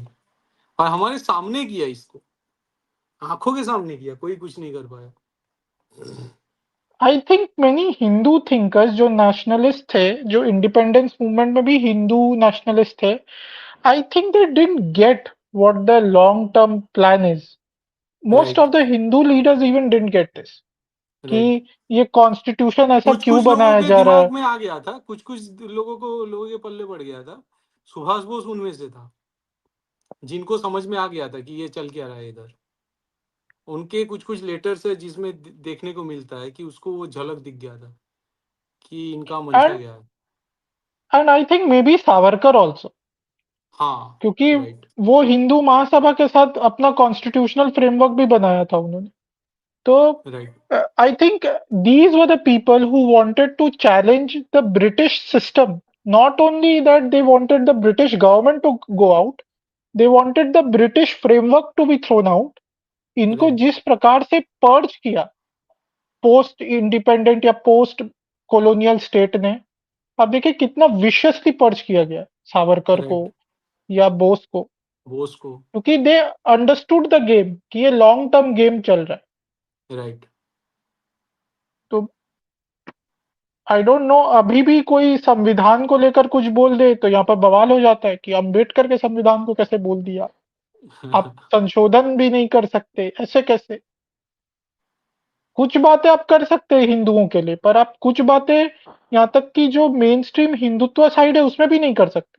हाँ, कि बोलेंगे कि हिंदू मैरिज एक्ट में कुछ आप संशोधन लाओ, बवाल हो जाएगा कि नहीं नहीं नहीं नहीं ये मिसोजिनी है, सेक्सिज्म है। फिर आप बोलेंगे नहीं संविधान में आपको संशोधन करना है, पीपल गेट वेरी अनकंफर्टेबल। आप बोलेंगे नहीं रिजर्वेशन को आपको थोड़ा सोचना पड़ेगा, should it be on the basis of economic status instead of recently caste. Recently ये चल रहा था. आई थिंक इस पे जजमेंट आया कि नहीं मुझे याद नहीं आ रहा है कि कॉन्सेंट टू सेक्स उसको 16 या 15 साल कर दिया जा रहा था. ना उसको अगर 15-16 साल में कर दो, फिर स्कूल के अंदर घुसेगा। तो जो स्कूल वाला इंडिया में स्कूल में तो एटलीस्ट जितना भी होता है इतना तो नहीं होता है ना, तो वहां कल्चर खराब होगा। तो ये लोग किस हद तक सोचते हैं चीजों को। आप देखिए ये जो कॉन्सेंट है इसको लेकर मेरे कुछ और थॉट्स है और मेरा हिंदुत्व साइड से बहुत बवाल हुआ है कि इसमें भी क्या करते हैं ना, अभी क्या चल रहा है पॉक्सो एक्ट के अंतर्गत। मान लीजिए लड़का 17 साल का, लड़की भी 17 साल की है, या दोनों 16-17 साल के, तो देखा जाए तो दोनों माइनर है, राइट? राइट। तो दोनों ने अपनी इच्छा से यदि संबंध बनाया तो आप किसको दोष देंगे इसमें? किसने किसको राइट। बहकाया?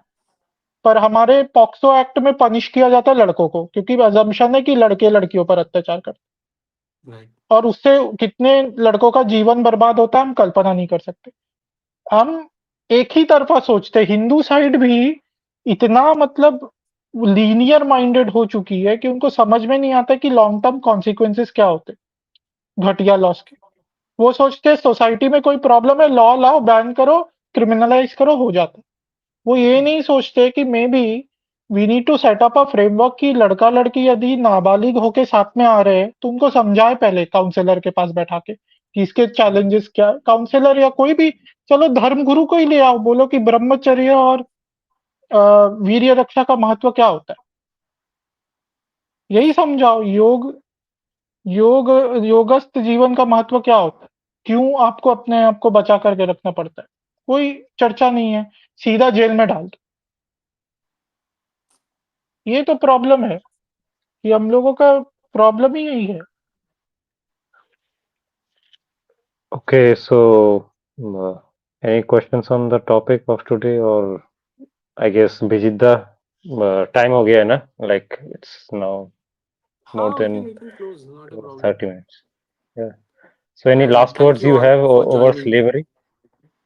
Mhm. हाँ, Any last words you have on slavery issue नहीं, लास्ट actually? वर्ड्स हो चुका है। I think we had a very nice discussion.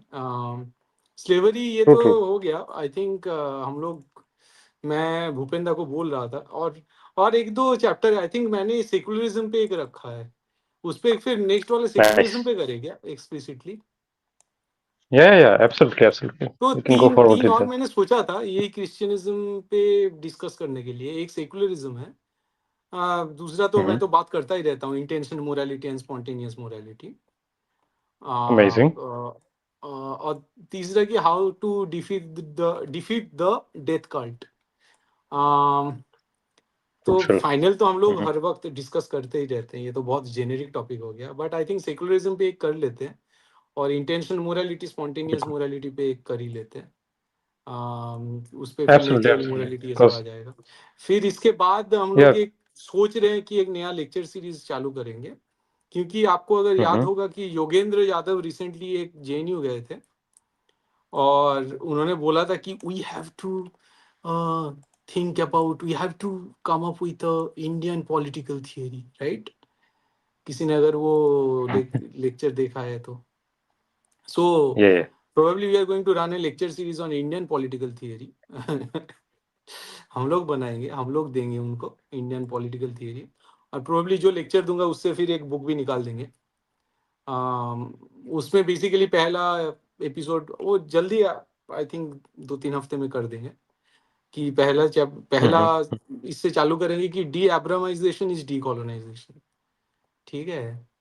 फिर दूसरा होगा Good. कि Hindu morality is natural morality, फिर पैराडॉक्स ऑफ एब्राहमिक वैल्यूज। तो ऐसे करके एक इंडियन पॉलिटिकल थियरी देके उसका एक बुक निकाल देंगे इसी लेक्चर सीरीज से। And I am Fine. Finding this Amazing. Very actually insightful, क्योंकि आप लोग भी आ रहे हो, और जितने भी ओपिनियन मर्ज हो रहा है ना, ultimately it is sort of accumulating in the form of some literature और ए बुक। तो मैं सोच रहा हूँ ये क्रिश्चियनिज्म लेक्चर सीरीज पे भी एक अलग से बुक निकाल ही देंगे। एक तो We मेरा can, we स्क्विड can. वाला चल रहा है, तो वो वाला तो मोरालिटी पे चला गया, और एक इंडियन पॉलिटिकल थियरी पे भी एक बुक निकालेंगे। और लेक्चर सीरीज का Yeah, फायदा so ये on the होता है sec. कि, हाँ, हाँ, yeah, lecture series का फायदा, please. फायदा ये होता है कि वही, काफी टाइम जब लिखते हो ना तो उस पे अटक जाता है, काफी टाइम कलम अटक जाता है। लेकिन जब एक लाइव लेक्चर दे रहा हूँ, वो फिर वो रुकता नहीं है, right? because you are enforced to say something in the next 1 second or 2 second. You come up with words and vocabs and ideas, right? तो इसलिए lecture series True, true. Easy होता है to form a book as I am finding it. Right. तो मैं तो lecture series ये चालू Right. रखूंगा जब तक इजाजत मिले नवव्यूअर्स में. अरे नहीं होगा. It's a good series actually. So next I think we will do with secularism, right? So that will be a very crucial topic because on this issue I think we can also discuss the issue of atheism also as well, like atheism Okay. that is prevalent in West. They call themselves as secularists, right? So we can actually dissect them then, what they are actually, in fact. So yeah, Yeah, amazing, the amazing identity topic. So politics and atheism and all this. Atheism पे भी मैंने लिखा है. हाँ, I think completely. It will be a good episode क्योंकि इस पे मेरे पास लिटरेचर है. बिकॉज नेक्स्ट बुक के लिए जो लिख रहा हूँ उसमें इसी पे काफी ज्यादा लिटरेचर है. और secularism as a tool of Hindu genocide एक हमने किया भी था, इफ यू रिमेम्बर, इसी चैनल Yeah, पे. we did that. तो उससे भी थोड़ा बहुत लेंगे आइडियाज. देन तो नेक्स्ट वाला सेकुलरिज्म पे करते हैं and let's have a similar panel. Amazing, फिर देखते हैं कहाँ तक पहुँच amazing. पाते हैं. Superb topic, which we will touch later on. So thank you so much, Yeah. Bijita. Thank you to all, Enforcer, Didi, and Harsha. Also our administrator over there. We will not say his name. So yeah, thank you so much. Thank you, audience, for sticking till now. And we shall meet again. And okay, Jai Shri Ram, Vande Mataram. जय श्री राम, वंदे मातरम.